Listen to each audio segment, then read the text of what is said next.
โยมทั้งหลายตลอดทุกวันพุธถ้าบัดติดภารกิจต่างใดขอขอบคุณสถานีวิทยุที่เปิ่นรับสัญญาณนำรายการนี้ไปสู่ผู้ฟังทางบ้านบ่ว่าไกลว่าใกล้ตั้งเมืองฝางแม่อายชัยประการที่ FM 100.25 วัดพระบาทอุดมน้ำบ่อสาวาสำนักวิปัสสนาในเมตตาปรมีธรรมของหลวงพ่อพระครูสุจิตานุรักษ์ด็อกเตอร์หลวงพ่อเจ้าคณะอำเภอฝางวัดพระบาทอุดมพร้อมกับท่านอาจารย์จำเริญวัดพระธาตุม่อนปิ่นศรีโพธารามพระธาตุม่อนปิ่นอำเภอฝางโดยดังเวียงจังใหม่รับฟังได้ที่คลื่น 104.50 สถานีวิทยุเพื่อการศึกษาพระพุทธศาสนาและวัฒนธรรมตั้งอยู่ที่วัดไฝ่หินตำบลสุเทพอำเภอเมืองจังใหม่โดยท่านพระครูสมุทรวิสุวรรณโจได้อำนวยการเชื่อมสัญญาณ3ช่วงเวลามาเจ้าตี3ถึง6โมง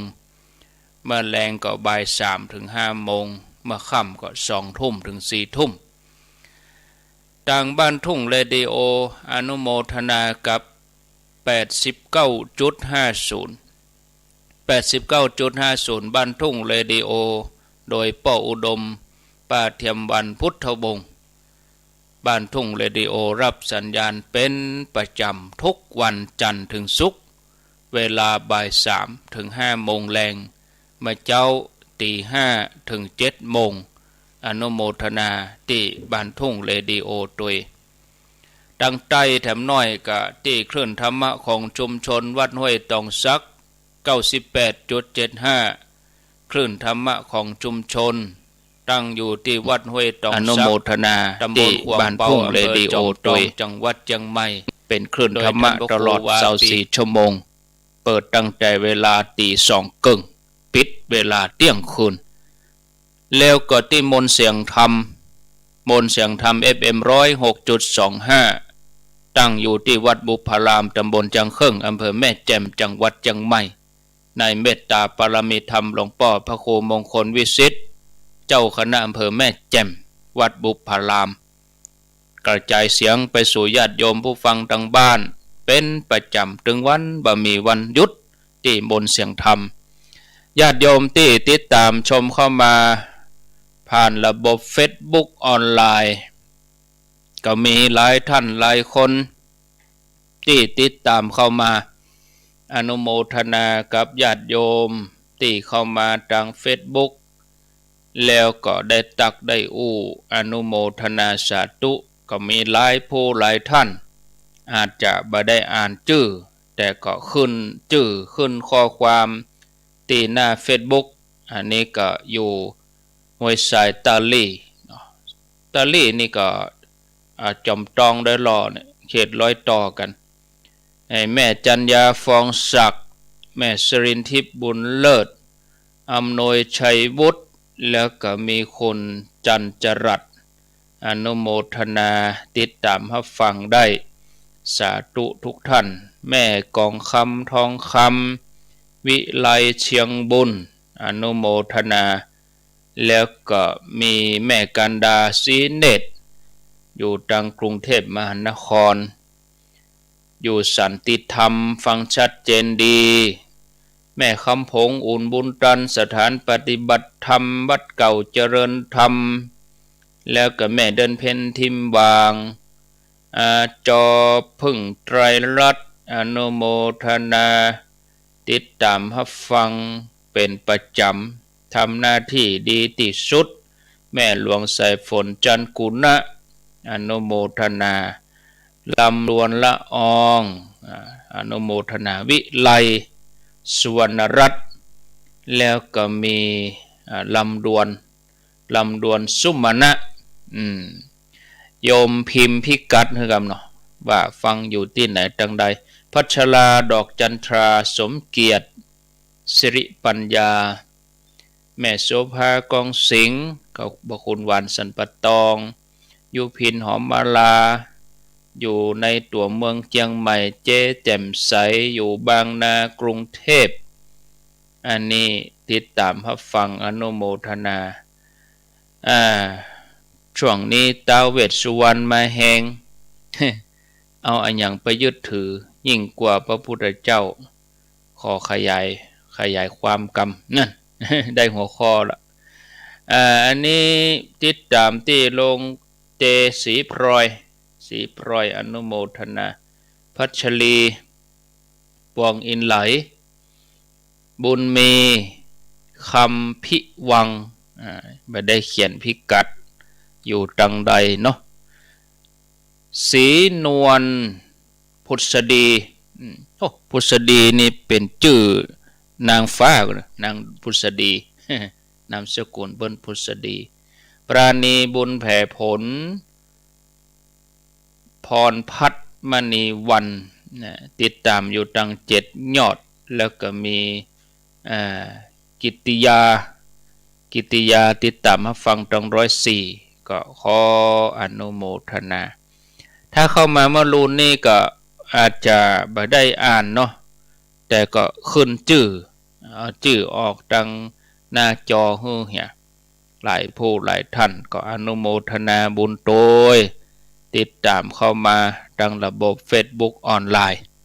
15 นาฬิกา 15 นาทีอาตมาก็ได้ตักได้อู้กับญาติโยมก็หันว่าพอสมควรเวลาได้ขอบคุณอนุโมทนากับสถานีวิทยุเป็นที่เรียบร้อยได้ตักได้อู้กับญาติโยมครอบคลุมทุกพื้นที่บอกว่าจะฟังทางวิทยุแล้วก็ติดตามทาง Facebook เพื่อเป็นการบ่ให้เสียเวลา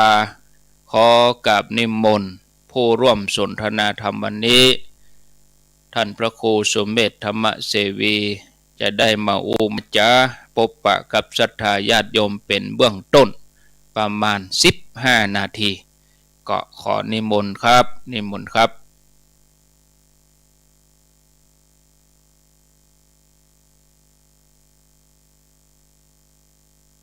ว่าครูบาอาจารย์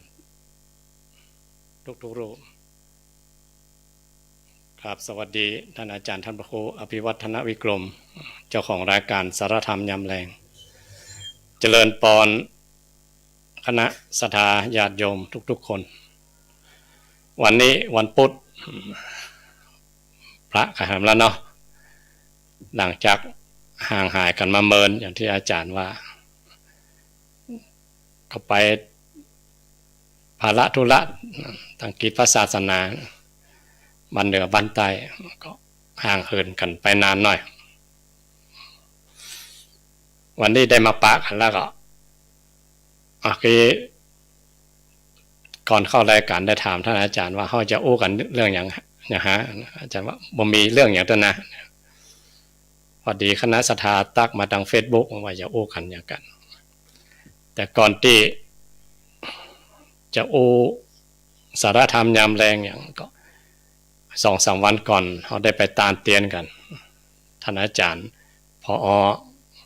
วิทยุคลื่นสีขาวท่านอาจารย์ท่านพระครูอภิวัฒนวิกรมเป็นคนนำบุญไปเนาะก็ม่วนบุญกัน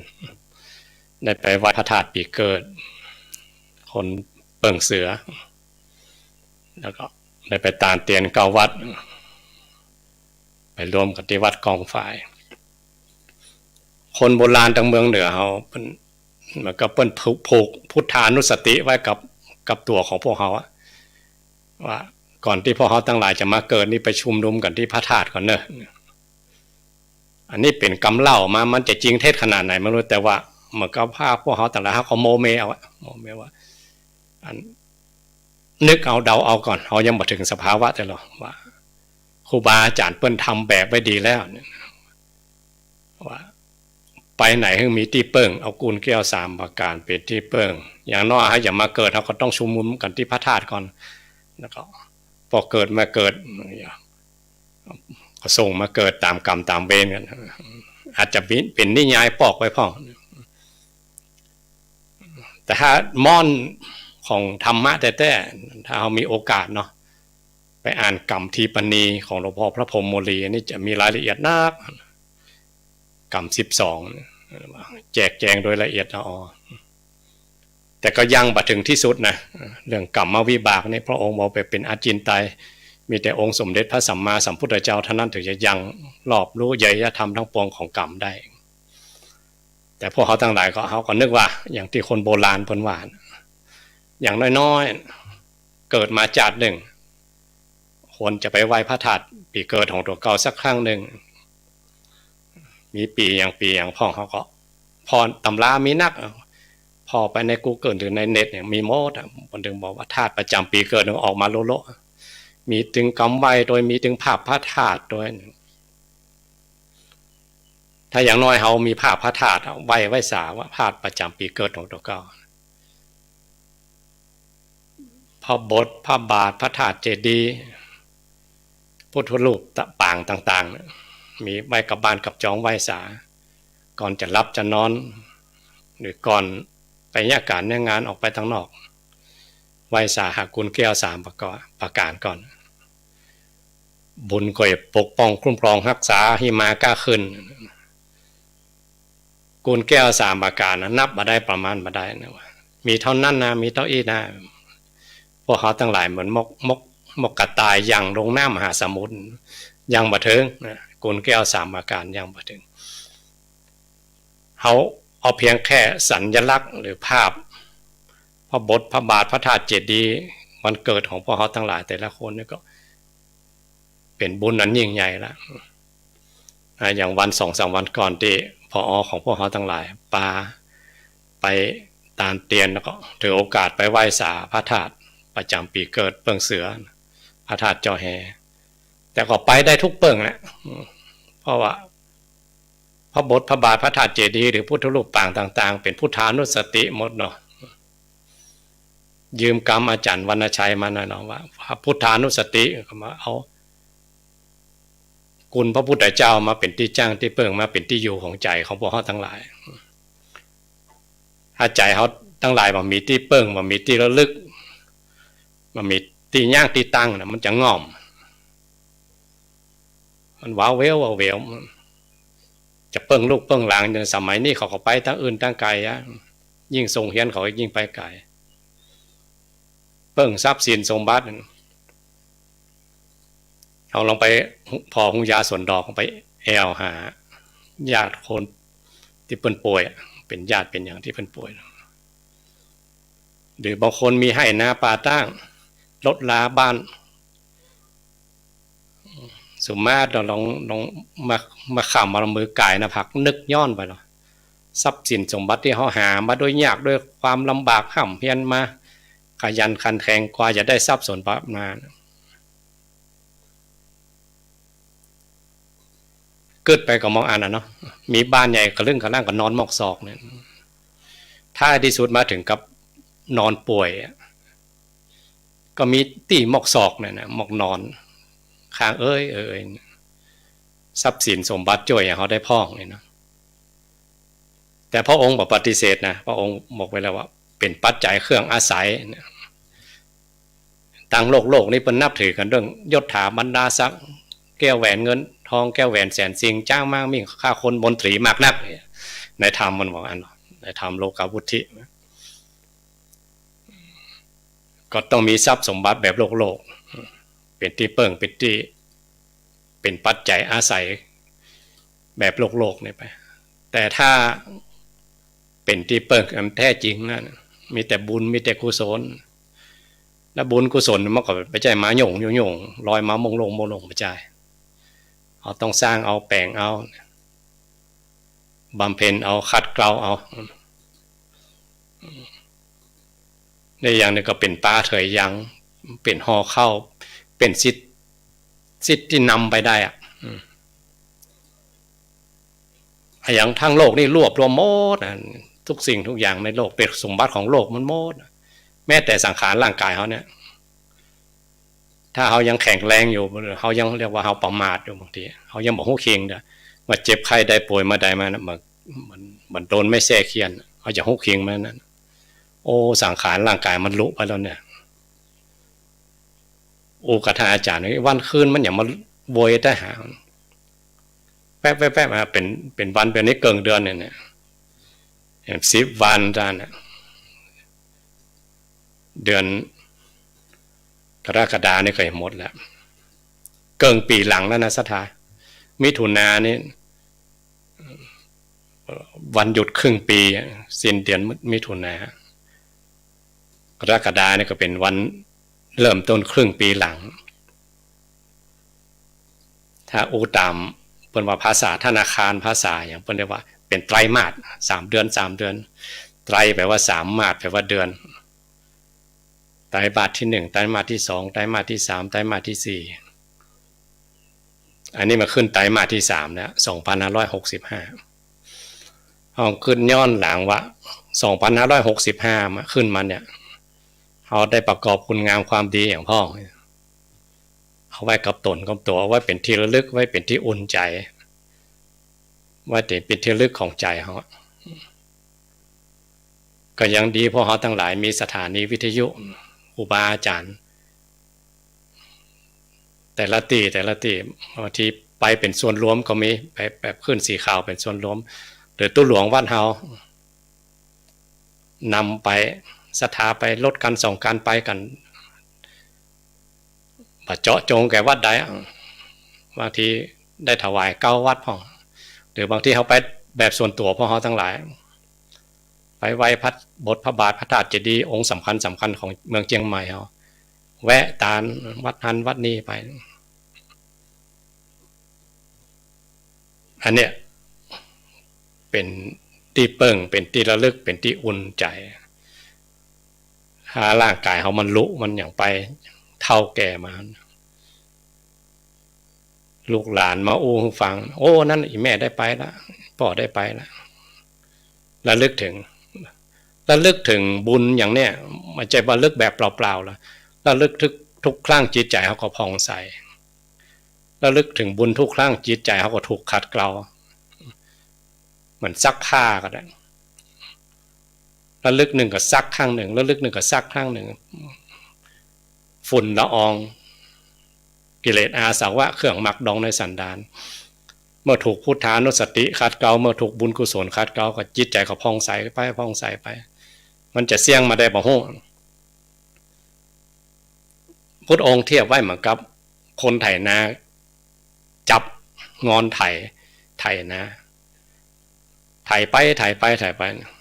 ผ่านไถมันที่มันไถกระดินเสี่ยงไปกำใดบ่ฮู้งอนไถที่กำเนี่ยมดจนกำเป็นห้อยมือมันเนี่ยมีโยมคนหนึ่งอยู่ในหมู่บ้านเป็นอาชีพเกษตรกรเป็นอาชีพเกษตรกรรมเป็นเกษตรกรนี่นะ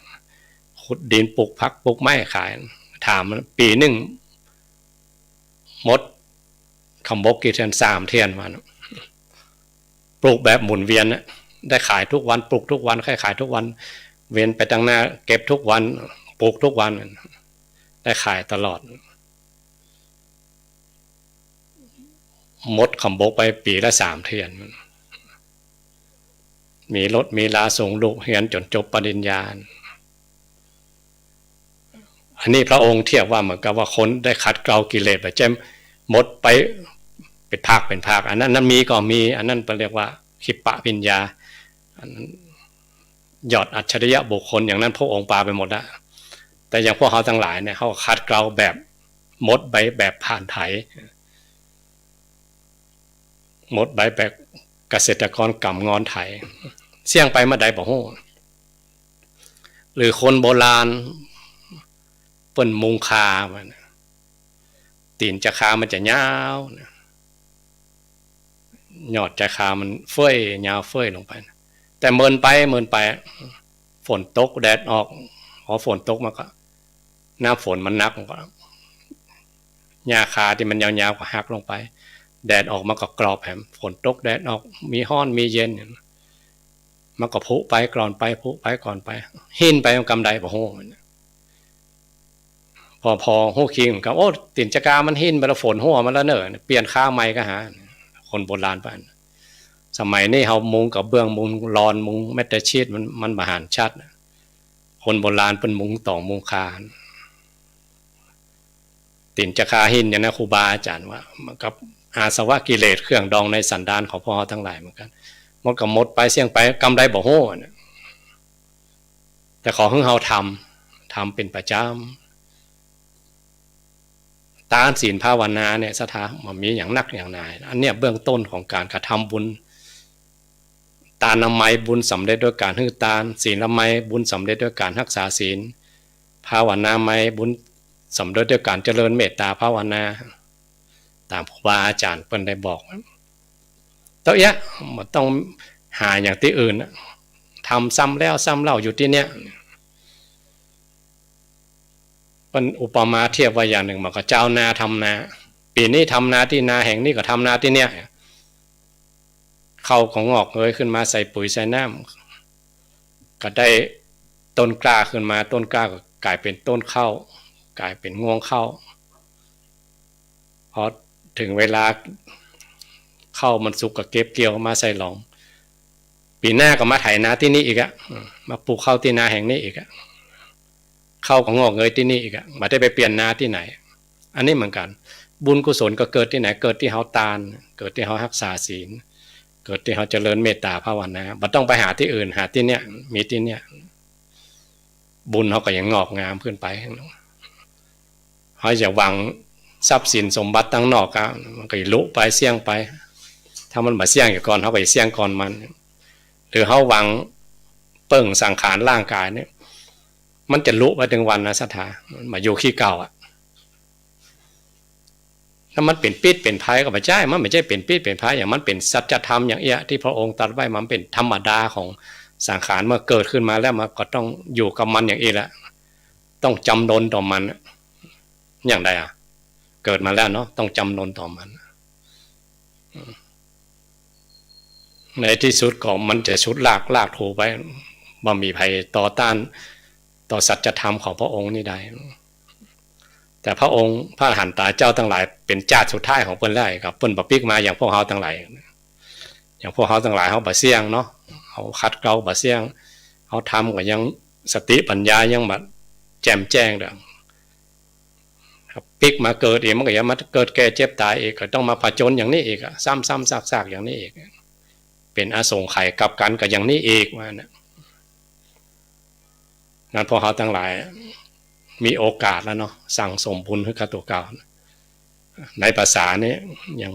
เริ่มต้นมาเนี่ยจะศีลมันพกครบ1ศีลได้ยังมีโอกาสนับหนึ่งอยู่อธิษฐานใจมีอธิษฐานบารมีโดยว่าในภาษานี้ให้อย่างห้องมันเจ้าให้ไปทำบุญตักบาตรทุกวันศีลหรือครูบาอาจารย์เพื่อมากุมบาตรหน้าบ้านถ้าครูบาอาจารย์มาเฮาใส่จะใส่บาตรบาคาดหรือมาบายครูบาอาจารย์ไปจะเตะทำเมืองกันไปฟังธรรมหรือวันสำคัญอาสนะบูชามาฆบูชาวิสาขะเขาจะไปเวียนเทียนเขาอธิษฐานอย่างนี้ปีนึงอย่างน้อยถึง3เตือนนี่นะบาคาดหรือบ้านเฮาเป็นว่าเข้าภาษาออกภาษาเดือนจีปีใหม่ยี่เปง12เปง4เปงตานหาบรรพบุรุษอย่างนี้เขาก็บาคาดอันนี้เรื่องกิจเรื่องตานหรือครูบาอาจารย์เป็นจนไปไหนถ้าปลีกเวลาได้ก็ไปท่านอาจารย์ท่านพระครูกัลยาณปราโมทว่าลูกเอาจริงเอาหรือศีลเขาบอกเคยรักษามาก่อนศีล5ศีล8เป็นศีลประจำหรือศีลอุโบสถหรือบางคนจะกินเจก็ได้หรือบางคนจะสวดมนต์หรือตั้งอกตั้งใจไว้จะท่องพระธรรมจักรสวดทุกวันจะลำบากลำบนหรือยังมีกิจจำเป็นอย่างไรก็จ้างได้วันนี้ต้องสวดมนต์ให้ได้อย่างน้อยวันละครั้งอย่างได้ก็ได้เพราะที่มันเป็นอธิษฐานบารมีที่เขาตั้งใจไว้พอออกภาษาเขาบรรลือ4-5 หน้าถึงกับตัวเก่าเลยโดยบุญกุศลที่ข้าพเจ้าได้สร้างมาในตลอดภาษานี้เขาก็หวังแบบโลกเนาะหวังยศหวังลาภหวังชื่อหวังเสียงหวังคือลูกคือหลานเจริญรุ่งเรืองต่อไปทางหน้าก็ว่ากันไปเลยเขาได้ทำเหตุดีแล้วเขาไม่ใช่หวังลอยๆหรอกเขาทำเหตุดีแล้วแต่ถ้าเขาไม่ได้ทำเหตุเนี่ยซากอย่างว่าหวังเป็นว่าหวังลมแรงหวังลมแรงว่าไปจะนั่นอ่ะมันได้สร้างเหตุแต่อันนี้เขาสร้างเหตุ เอาอธิษฐานทำกำกับไปตัวเองแล้วแต่ธรรมะจัดสรรแล้วแต่กรรมเบจัดสรรผลไม่เป็นได้ก็ดีไปบัดได้ก็ไม่ต้องผิดหวังแสดงว่าเขาทำมาถึงเด้อธรรมะจัดสรรผลมามอบมาเขาเด้อท่านอาจารย์ทั้ง15 นาทีเนาะก็พอสมควรแก่เวลาว่าต่อไปในการสาระธรรมยามแดงวันนี้เขาจะอู้กันอย่างพ้องขอนิมนต์ท่านอาจารย์ว่านิมนต์ครับครับก็ต่อที่โยมถามทาง Facebook โยมได้ถามว่ายุคนี้นี่เวสสุวรรณมาแหงยักษ์มาแหงก่อนที่จะได้นิมนต์อาจารย์พระครูสมเด็จธรรมเสวีได้อู้ขยายความนี่มาอู้ถึงภพถึงภูมินี่ยักษ์นี่อยู่ในภูมิใดครับภพใดในสมัยพุทธกาลมีสวรรค์ชั้นที่1ชั้นจาตุมหาราชิกาอยู่ในพระธรรมจักรเลยในธรรมกันแรกของพระองค์เลยจาตุมหาราชิกาเป็นใหญ่แก่ยักษ์นี่คือท้าวเวสสุวรรณท้าวเวสสุวรรณอยู่ทางทิศเหนือแล้วก็อุตรกุรุทวีปเปิ้นอย่างไปเหี่ยกุฏิอันนี้ว่าจตุโลกบาลเท่าทั้ง4นี่นะจตุแปลว่า4เนาะโลกแปลโลกจักรวาลนี่นะมี4ปาละนี่แปลว่าคุ้มครองเปิ้นจะคุ้มครองโลกทั้ง4นี่หรออ๋อครับทางที่ใต้มันเรียกว่าชมพูทวีปพวกเฮาทั้งหลายอยู่ที่ใต้ของจักรวาลนะถึงหมดนี่นะถึงหมดนี่บ่ใช่ว่าประเทศใดประเทศนึงล่ะถึงโลกนี่เรียกว่าชมพูทวีปอ๋อครับเราสังเกตว่าโลกเฮานี้เส้นรอบวงนี่ประมาณ 40,000 กิโลเปิ้นก็ฮู้กันอยู่เนาะครับแต่แผ่นดินนี่มาหนา 240,000 โยชน์อ่ะครับหนากว่าเส้นรอบวงมันแค่หลักหมื่นอ่ะอันนี้ตั้งหนาตั้ง2มันแล้วก็เอามาจากไหนตัวเลขนี่เองอ่ะแสดงว่าไม่ใช่แค่โลกนี่อย่างเดียวน้ำก็คูณ4เข้าไปอ่ะลมก็คูณ4เข้าไปมีโลกอื่นอยู่แฮมมีโลกอื่นอยู่อ๋อเพราะนั่นในจักรวาลเนี่ยชมพูทวีปอันนี้ไม่ใช่นอกตำราเนอะเขาอยู่ทิศใต้เรียกว่าชมพูทวีปตะวันตกเรียกว่าอมรโคจรทวีปตั้งเหนือว่าอุตรกุรทวีปตะวันออกว่าบุพเพวิหารทวีปแต่ว่าทวีปแต่ละดวงดาวเนี่ยจะมีท้าวมหาราชดูแลอยู่รักษาอยู่และที่เจาะจงทางทิศเหนือครับเรียกว่าท้าวจตุโลกบาลท้าวเวสสุวรรณหรือท้าวกุเวนอันเดียวกันกุเวนครับพระเจ้าพิมพิสารเนี่ยเปิ้นเป็นพระโสดาบันนะจากก่อนเปิ้นเคยเป็นยักษ์พอมาปัจจุบันเนี่ยพอได้ฟังธรรมของพระพุทธเจ้าครั้งแรกที่สวนตาลหนุ่มเนาะได้บรรลุธรรมเป็นพระโสดาบันเนี่ยครับแต่ภรรยามเหสีเปิ้นพระนาเขมาได้เป็นตุลหันตากันนะครับอันตอนหลังมานะแต่พระเจ้าพิมพิสารนี่เปิ้นมีกิจการทั้งครับราชโตและงานราชนักงานหลวงงานหลวงของพระเจ้าอยู่หัวนักครับราชกิจนักก็เลยได้ขั้นที่1ครับแล้วก็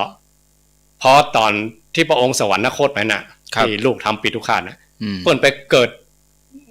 อยู่ที่นั่งรองที่2จากท้าวกุเวนท้าวเวสสุวรรณเนี่ยทั้งท่านเป็นโสดาบันนะแล้วเปิ้นจะไปเลือกไปชั้นไหนก็ได้หมดมาน่ะเปิ้นเกิดไปเพราะว่าท้าวเวสสุวรรณเป็นมหากษัตริย์อยู่ทางทิศเหนือเนี่ยเนาะอยู่เป็นใหญ่แล้วก็ท้าวพระเจ้าพิมพิสารนั่งที่2ครับขนาดเป็นพระโสดาบันยังนั่งรองพระท้าวเวสสุวรรณพระเวสสุวรรณประกอบได้เป็นพระโสดาบันเหมือนกันนะได้ฟังธรรมของพระองค์เหมือนกันได้เป็นยุคนี้เนอะครับอันถ้าจตุโลกบาลนี่เป็นตำแหน่งเนอะไผก็ได้พอหมดอายุไขแล้วก็ต่อไปไขเลื่อนจันก็จะตกจันก็เนี่ยเนาะถ้านอกพระพุทธศาสนานะบางทีตกจันไปลงอบายภูมิก็มีนะครับแต่ได้ประพฤติปฏิบัติธรรมแต่ยุคเนี้ยยุคที่ท้าวเวสสุวรรณหรือท้าวจตุโลกบาลพระอินทร์พระพรหมเนี่ยได้ฟังธรรมของพระองค์ส่วนมากเป็นพระอริยเจ้าทั้งนั้นครับแต่ว่ามีนางคนหนึ่งชื่อว่านางกิติยาเนี่ยเพิ่นเข้าฌานจนเชี่ยวชาญชำนาญจนได้เป็นพระอนาคามีเนาะพระเวสสุวรรณพอหันนางกิติยาเนี่ยนะบรรดาคนพาทั้งหลายหันพระโมกหันพระเวสสุวรรณเนี่ยนะชาวบ้านเขาโมกหลายสักกับเดียวกลัวหมดละพี่สร้างได้บรรดากลัวหมดแล้วเตลิดเปิดเปิงหมดแหละกลัวหมดนะครับแต่ท้าวเวสสุวรรณพอหันนางกิติยาเดินตามต่อยภาษากลางว่าเนาะครับนับถือคนนับถือคุณธรรมกันเนาะอย่างแม่กับลูกเนี่ยหันเป็นพี่สาวไปใช่แม่กับลูกหันว่า เปิ้นเป็นพี่สาว อืม ไปหนังห้องเปิ้นห้องนางกิติยานี่เป็นพี่สาว ครับ อืม เล่าให้หน่อยเนาะ ครับ ว่านางกิติยาเปิ้น มาอย่างใด เปิ้นเก่งอย่างใดอ่ะ ครับครับ ได้สำเร็จทำอย่างใด ลาดตอนสำคัญที่ว่าท้าวเวสสุวรรณไปไหนก็บ่กล้านำหน้านะ ยักยังยอม ยอม ยอมสตรีเพศ ยอม ครับนิมนต์ครับ พวกยักษ์พวกเย็นพวกผีพวกดุพวกคนให้คนพาลทั้งหลายแล้วเนาะ เอาตึงหายเสียงอย่างหันท้าวเวสสุวรรณนี่โยมเลยว่านะครับ ครับ แต่ท้าวเวสสุวรรณมาโยมนาง ยอม นะกิติยา ครับ เพราะเปิ้นอย่างเพราะเปิ้นเป็นคนทำบุญเก่ง โดยคุณธรรม โดยคุณธรรม โดย และบรรลุ ศีลธรรม แล้วเปิ้นเป็นเศรษฐีด้วย ครับ แล้วก็พอถึงวันศีลน่ะปาลูกน้องหมดอ่ะ ไป เดี๋ยวแล้วพอดีเปิ้นก็มีตังค์รับกาตังค์อย่างอ่ะ ครับ ที่มันโจรมันล่อไปหมดนะ อืม คนใจของนางที่เฝ้า ครับ รับแล้วเราได้หนีตังค์รับมาอีกอ่ะ มา มา บบ อ อก กคุณแม่นายเพิ่นน่ะ มีแล้วสมบัติเขาไม่นายโจรปล้นเรียบร้อยหมดแล้ว แม่นายก็ดัก ตกใจก็ บอกดักไว้มันคัดได้เขาได้ก็เอาไปกะ สมบัติอันยิ่งคืออริยทรัพย์เนี่ยเขาจะหาได้ที่ไหนที่พระองค์กำลังเทศเนี่ยดักฟังธรรมพุทธเจ้าดีกว่ามาแบบนี้แล้ว บ่ใส่ใจเรื่องทรัพย์ภายนอกหัวหน้าโจรได้ยินนะได้อ่านเอา ครับอายเลย อาย ฮิริเกิดรักหลอกแหลลมแรงออกไปปีกไปบอกลูกน้องมันสู่เขาคืนทรัพย์สมบัติให้เปิ้นหมดโอ้บัดถ้าเอาเปิ้น มา ไป เอา แล้ว เปิ้นอ่ะมาเอานะเขาไปทำลายคนบุญได้อย่างไรเนี่ย คนมีศีลมีธรรมนี้เนาะปาลูกน้องถึง500ไปบวชหมดได้เป็นตัวละหันตาหมด บาปจะโคกหัวเนอะเนาะ เพราะนะอันเนี้ยบอกคือเท่าเวสสุวรรณยอมได้อย่างไรเนาะ กลัวใจรุ่นนี่ กลัวนางเนี่ย กลัวใจละใจยิ่งใหญ่ ในตำราท่านบอกว่านะครับประวัตินางกิติยาเนี่ยเวลาเท่าเวสสุวรรณเจอนางกิติยาครับนั่นถ้าคนไหนปูจานางกิติยาก็เวสสุวรรณนี่นะ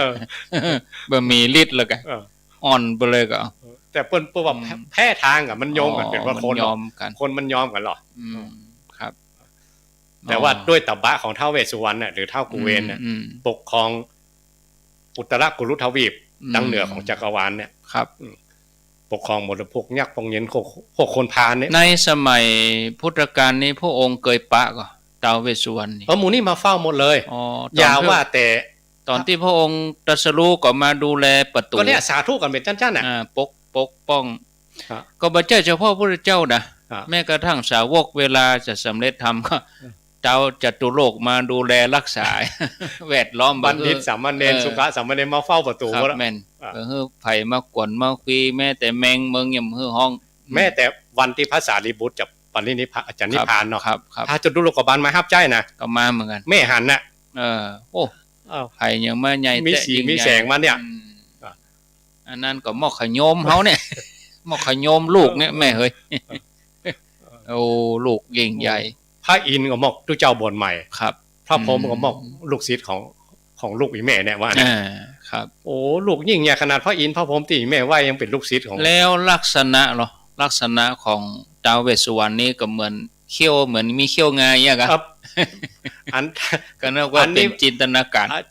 ารถ้าเป็นเทวดาพม่าก็ใส่สโลงท้าวเวสสุวรรณใส่สโลงถ้าเป็นเทวดาเมืองไทยก็ยังอีเกเนี่ยถ้าว่าเทวดาปากญอเนาะใส่ชุดเขาไปดูที่วัดห้วยบะเดือครับเทวดาทั้งหลายใส่ชุดปากญอหมดเลยเทวดา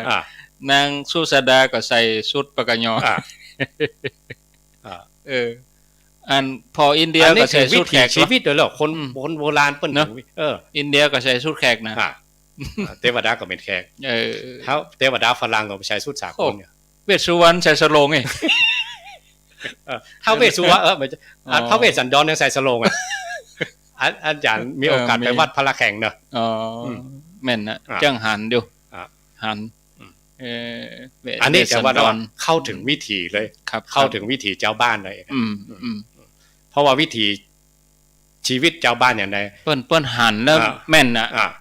ดึงความเป็นวิถีเข้ามาโดยบ่รู้สึกว่าบ่ห่างเหินใกล้ชิดเป็นหมู่เฮาเลยครับเป็นความใกล้ชิดเป็นบรรพบุรุษของพวกเฮาในวัฒนธรรมและเพราะเมื่อเป็นบรรพบุรุษของตัวเก่าวิธีของตัวเก่าการจะเข้าถึงมันก็ง่ายละมันจะเลยสมมุติบัญญัติไปอีกขั้นหนึ่งหรอต้องมาเป็นพวกก่อนอันนี้ขั้นสมมุติบัญญัติจะเป็นอย่างไรบ่แย้งในใจเนาะมันบ่แย้งเพ กองหันเครื่องแต่งเครื่องทรงเครื่องประดับอย่าง นั่นก็คือโอ้แม่นหมู่เฮาแล้ว สื่อไป คน ง่าย โบราณครูบาอาจารย์เปิ้นเก่งกว่าเฮาหลายหลาย อืม หลายเจนหลายเต้า ครับ เปิ้นถึงทำอย่างนี้มา เฮามาพออันพระพุทธรูปที่ประเทศพม่านี่ก็เครื่องทรงอย่างเปิ้นก็เป็นอย่างนั้นหมดเนาะพระบัวเข็มก็อย่างเครื่องทรงเป็นแบบนั้นหมดเลยครับแล้วก็ท้าวเวสสุวรรณนี่ก็ถือว่าเป็นภพภูมิหนึ่งเป็นสวรรค์ เป็นหนึ่งใน สวรรค์ชั้นหนึ่งจตุมหาราชิกาเปิ้นไปอยู่ที่หั่น เปิ้นอยู่ที่ทางทิศเหนือของจักรวาล แล้วจะลงมาโผดมนุษย์ได้จะใดด้วยอย่าง โดยฤทธิ์ของเปิ้นกับฤทธิ์ของเทวานุภาพอย่างหนึ่ง กับเปิ้นได้สำเร็จธรรมเป็นพระโสดาบันนะสามารถสะท้อนธรรมได้หมดและความเป็นตบะของยักษ์ของโดยกำเนิดของเปิ้นเนี่ยพวกคนพาลทั้งหลายหันนิยมเลยอ่ะแล้วสามารถบำเพ็ญบารมีให้ถึงขั้นสูงได้ก็เป็นโสดาบันเป็นนิยตบุคคลแล้วนิยตบุคคลแปลว่าบุคคลผู้แน่นอนที่ได้นิพพานนั่นเองก็แสดงว่าเฮาถ้าอู้ถึงจัดลำดับอย่างทหารเนาะร้อยเอกร้อยโทพันโทพันเอกอย่างนี้ก็ท้าวเวสสุวรรณนี่คือต่ำกว่าพุทธเจ้าครับเป็นพระอริยเจ้าเป็นสาวกของพุทธเจ้าแล้วอริยสาวกเป็นอริยสาวกถ้าคนไหนไหว้ก็มันก็ไหว้พระอริยสงฆ์นะครับเพราะเปิ้นเป็นพระโสดาบันแต่ประเด็นนี้การบูชามันผิดไปมันผิดลักไปบูชาเพื่ออ้อนวอนบูชาเพื่อขอบูชาเพื่อบางสิ่งบางอย่างเขาก็ดูพื้นฐานของคนที่เข้าไปไหว้กันว่าเปิ้นอยู่จิตระดับใดก็หันระดับนั่นน่ะ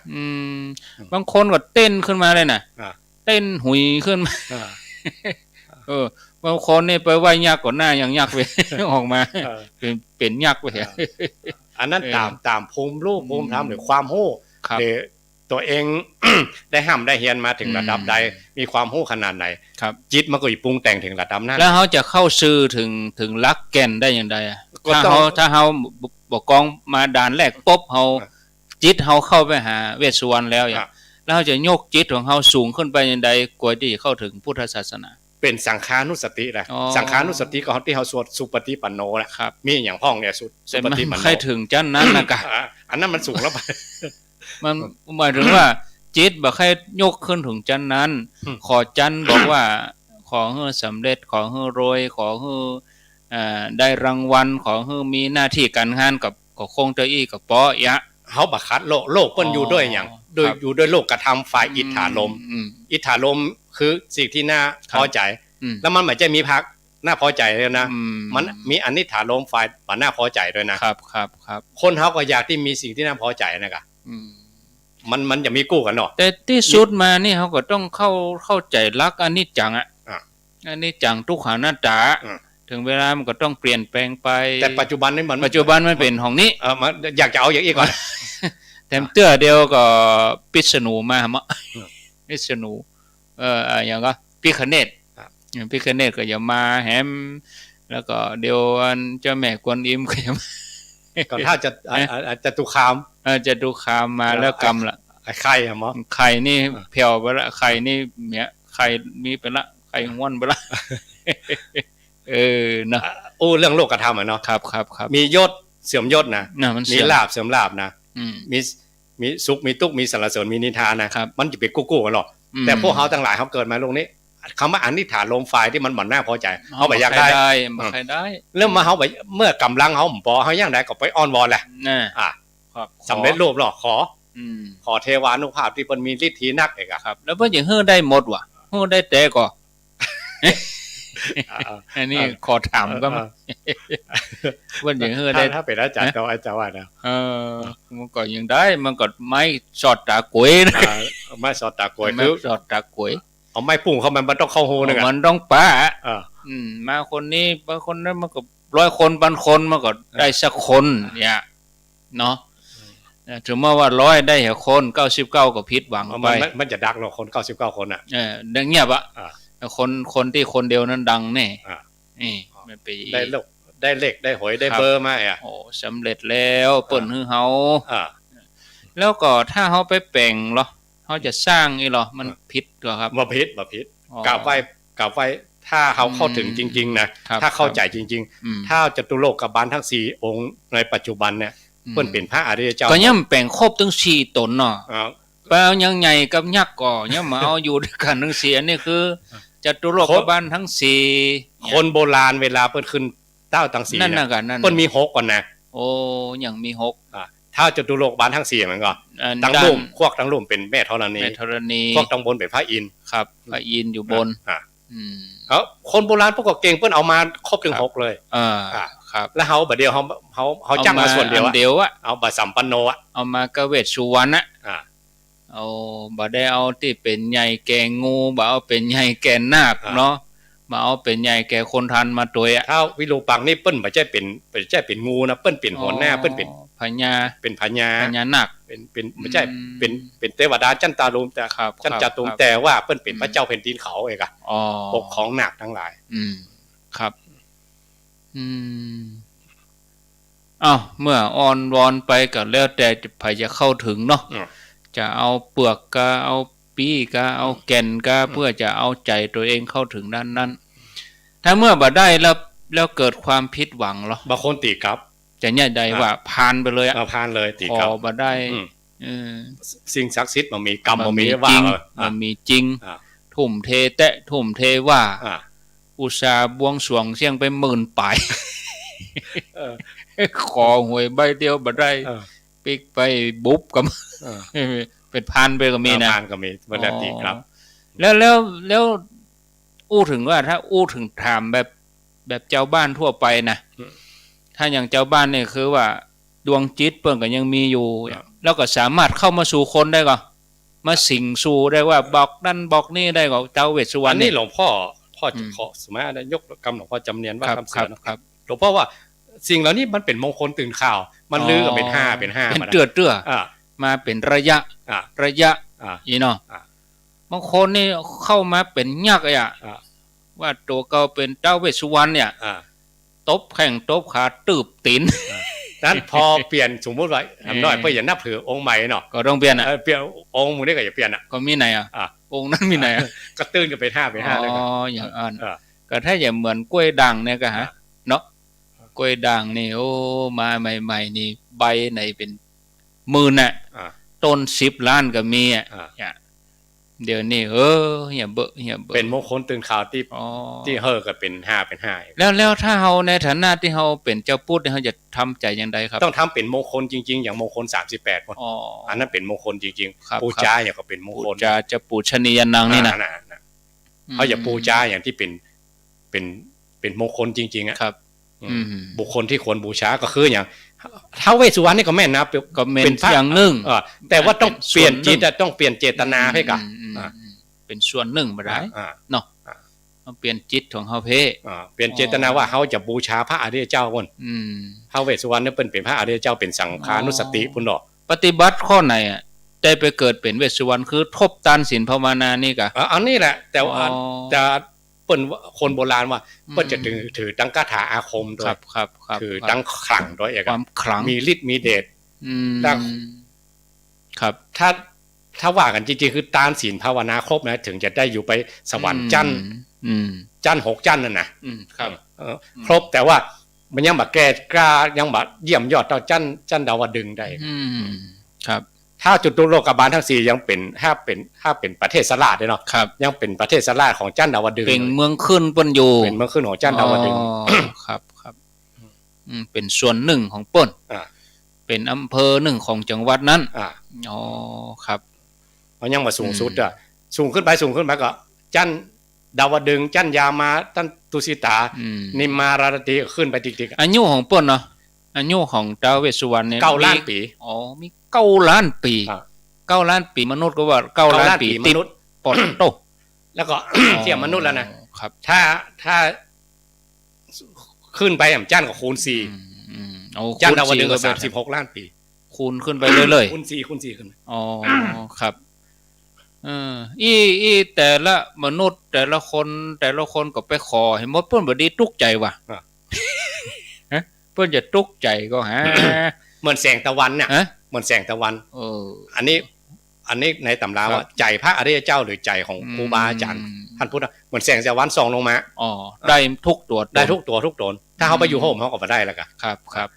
แล้วเขาอย่าซื้อถึงเลยกะตัวที่ซื้อนั่นอย่างไรน่ะเอาอันใดเข้าไปต ตามศีลภาวนาที่จะสื่อถึงครับแต่ถ้าตัวเองบ่ได้ปฏิบัติตัวยังเห็นเลยมัวแต่อ้อนวอนมัวแต่ขออีกก็คงบ่ได้กันบันแน่ว่าบางทีวาสนาเนื่องก็มีนะได้เกิดห่วมจาดเพิ่นกะได้โพดท่านผู้นี้ท่านมีเทวานุภาพมีหูทิพตาทิพหรอกเนาะได้โพดกันลูกหลานเพิ่นก็จะโพดอย่างเฮาว่าพระองค์เวลาพระเจ้าแผ่ขายพยานพระองค์รับเอียงกับพระเจ้ารับเอียงเนอะมันเล็งอยู่เพิ่นก็เล็งไว้แล้วเฮามีบุญที่ห้องห้าเพิ่นน่ะแม่นเฮาไปจับเพิ่นเนาะมีวาสนาฮอดกันนี้พอพระองค์แผ่ขายถึงวันน่ะวันละครั้งละ3รอบไปอยู่ในหมู่365วัน45พรรษาครับบุญเฮาก็ถึงด้วยเนาะและเทวานุภาพเหล่านี้ท่านก็มีฤทธานุภาพบัจเจ้ของบัจเจ้พุทธเจ้าเนาะท่านก็มีขอบเขตจำกัดของเพิ่นเพื่อโพธิญาติของมันแม้แต่พระองค์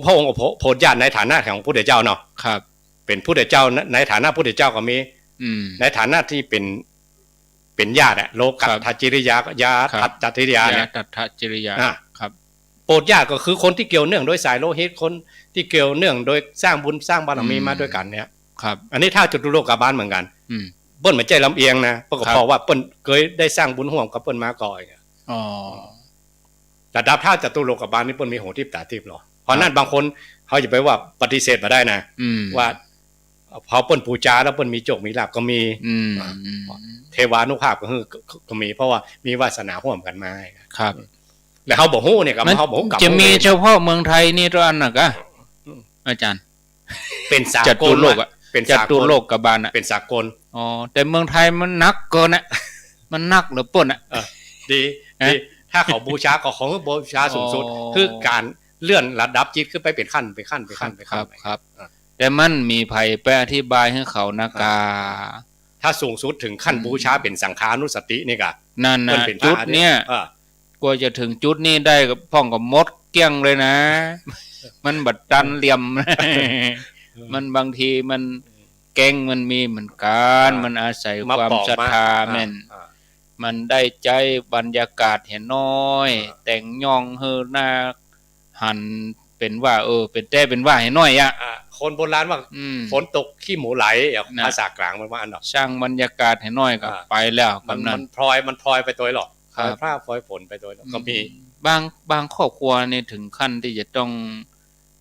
บ้านแตกสลายขาดเหมือนกันนะไปทุ่มทำทุ่มมีปัญหาไปเลยอ่ะก็ต้องมีปัญญาประกอบเนาะ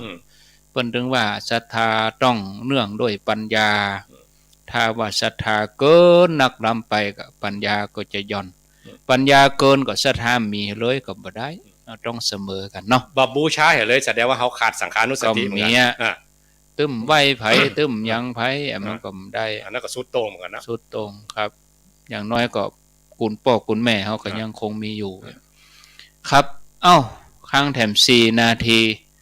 อาจารย์ดัมครูจะมีอย่างทรงท้ายช่วงแรกนี้ก็ขอนิมนต์ครับเดี๋ยวจะได้พักก่อนครับพักก่อนก็ดีพักก่อนบ่เนาะพักก่อนสักประมาณ 4-5 นาทีกำเดียวเฮาก้อยปิกมาปะกันเน้อศรัทธาญาติโยมทั้งหลายเจริญพร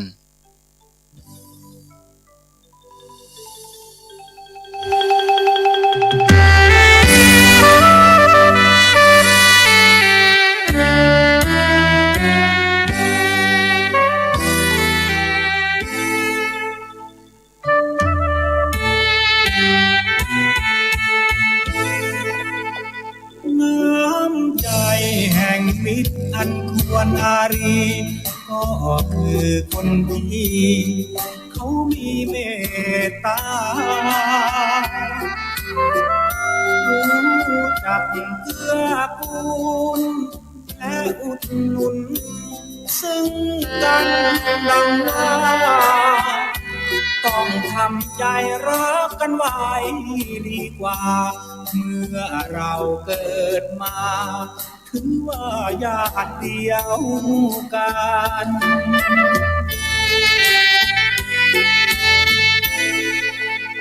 ขอเพียงอย่าหวังดวงใจอาธรรมมุ่งแต่ก่อกรรมน้อมนำโศกสันหวังแก่งแย่งดีคอยเสียดสี ได้มีใจมันหากเขาดีแล้วควรดีเกื้อกันอย่ามัวเดียดฉันมิตรสัมพันธ์จะคลาย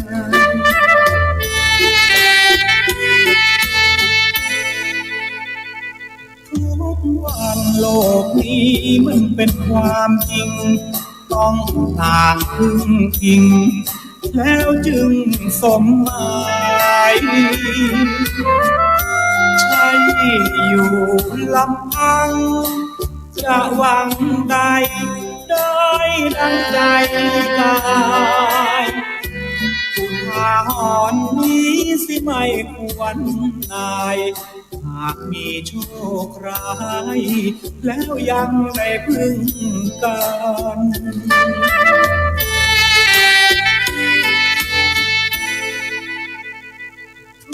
ทุกคนเกิดแล้วยังมีวันตายต้องควรคนฝ่ายหมายดีต่อกันแม้นสร้างกรรมชั่วกรรมจะตามสนองตัวผัวพันหากทำดีผลบุญดีทวีมันผู้เกียรติงามเชิดชันทุกวันจะรื่นรม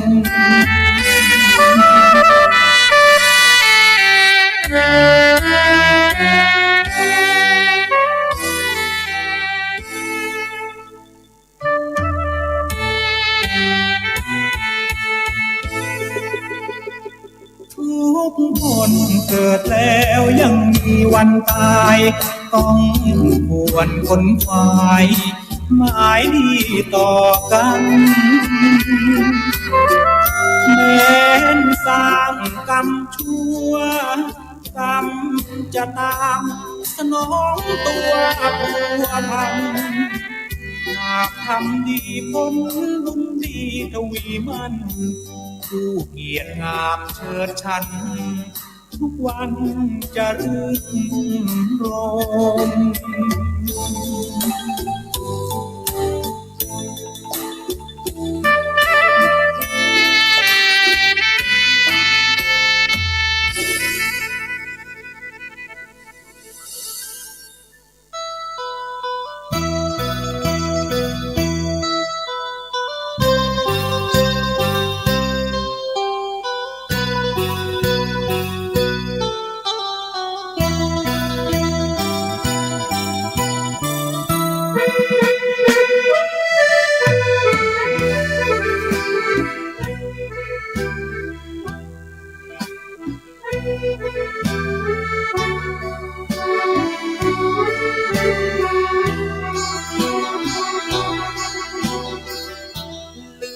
กันแล้วหรือว่าคือชาวพุทธ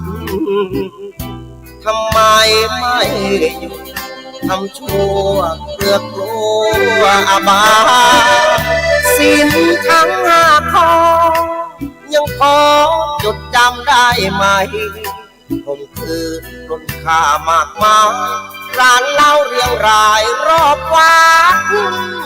โรงเรียนยังจำได้ไหม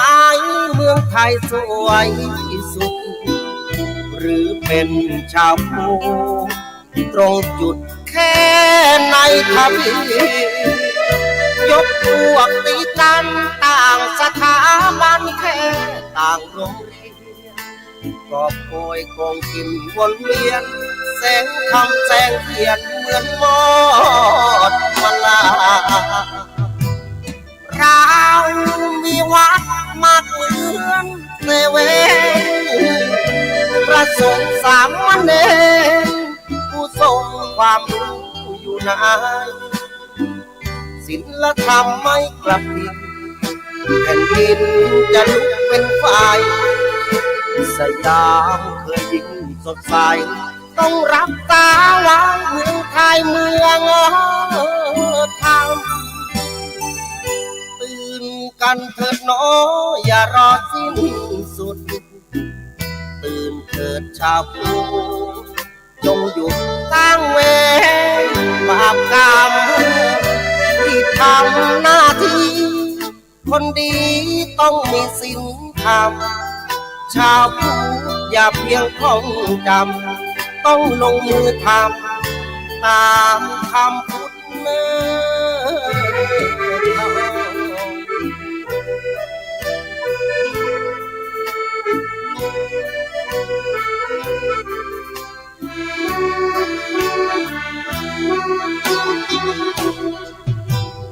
เรามีวัดมากเหมือนเซเว่นพระสงฆ์สามเณรผู้ทรงความรู้อยู่ไหนศีลธรรมไม่กลับผิดแผ่นดินจะลุกเป็นไฟสยามเคยยิ้มสดใสต้องรับตาไว้เมืองไทยเมืองธรรมตื่นกันเถิดน้องอย่ารอสิ้นสุดตื่นเถิดชาวพุทธจงหยุดสร้างเวรบาปกรรมที่ทำหน้าที่คนดีต้องมีศีลธรรมชาวอย่าเพียงท่องจำต้องลงมือทำตามคำพุทธ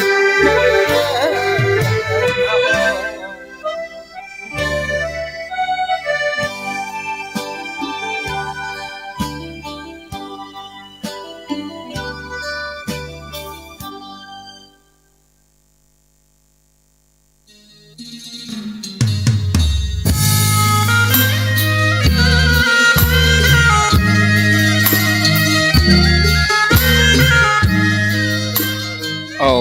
แล้วศรัทธาญาติโยมท่านสาธุชนคนดีทั้งหลายได้พักฉันน้ำได้พักเสียงแล้วก็ขั้นรายการไปผ่านไป1 ชั่วโมงญาติโยมกำลังรับฟังรายการสารธรรมยามแลงวันพุธที่20เดือนกรกฎาคมพุทธศักราช2565เวลาตอนนี้ 16:05 นาทีมาปะกันในช่วงที่2ก็ขอนิมนต์ท่านพระครูสุเมธธรรมเสวีได้อุจาพบปะกับศรัทธาญาติโยมในช่วงที่2นี้ครับขอนิมนต์ครับได้อูกันต่อตะกี้ครับนิมนต์ครับโอ้ถึงท้าวเวสสุวรรณตะกี้เนาะที่จริงสิ่งเหล่านี้หรือบุคคลเหล่านี้เอามาเป็นอนุสติได้หมดอ่ะเริ่มจากแบบพุทธานุสติธรรมานุสติสังขานุสติจาคานุสติอนุสติเหล่านี้ขอยืมกรรมท่านอาจารย์วรรณชัยมาอีกครั้งหนึ่งว่าเพื่อมาเป็นที่อยู่ของใจของพวกเขาทั้งหลายเอานี่แหละเขาจะนึกถึงอย่างอื่นนึกถึงทรัพย์สินสมบัติลูกหลานแม้แต่ร่างกายบางคนมันเมาร่างกายก็มีเหมือนกันหรอเมาไว้ตัวเก่าว่าบัดเท่าบัดแก่เนี่ยเมาความหนุ่มความสาวเมาว่าตัวเก่างามตัวเก่าสวยตัวเก่าลอยอ่ะมันมีเหมือนกันนะเมาสังขารร่างกายก็มีเมาไว้ก็มีเมาทรัพย์สินสมบัติเมายศถาบรรดาศักดิ์ก็มีเนี่ยสิ่งเหล่านี้มันเป็นปัจจัยเครื่องอาศัยบ่มีบ่ได้ก็มีอยู่นั่นน่ะ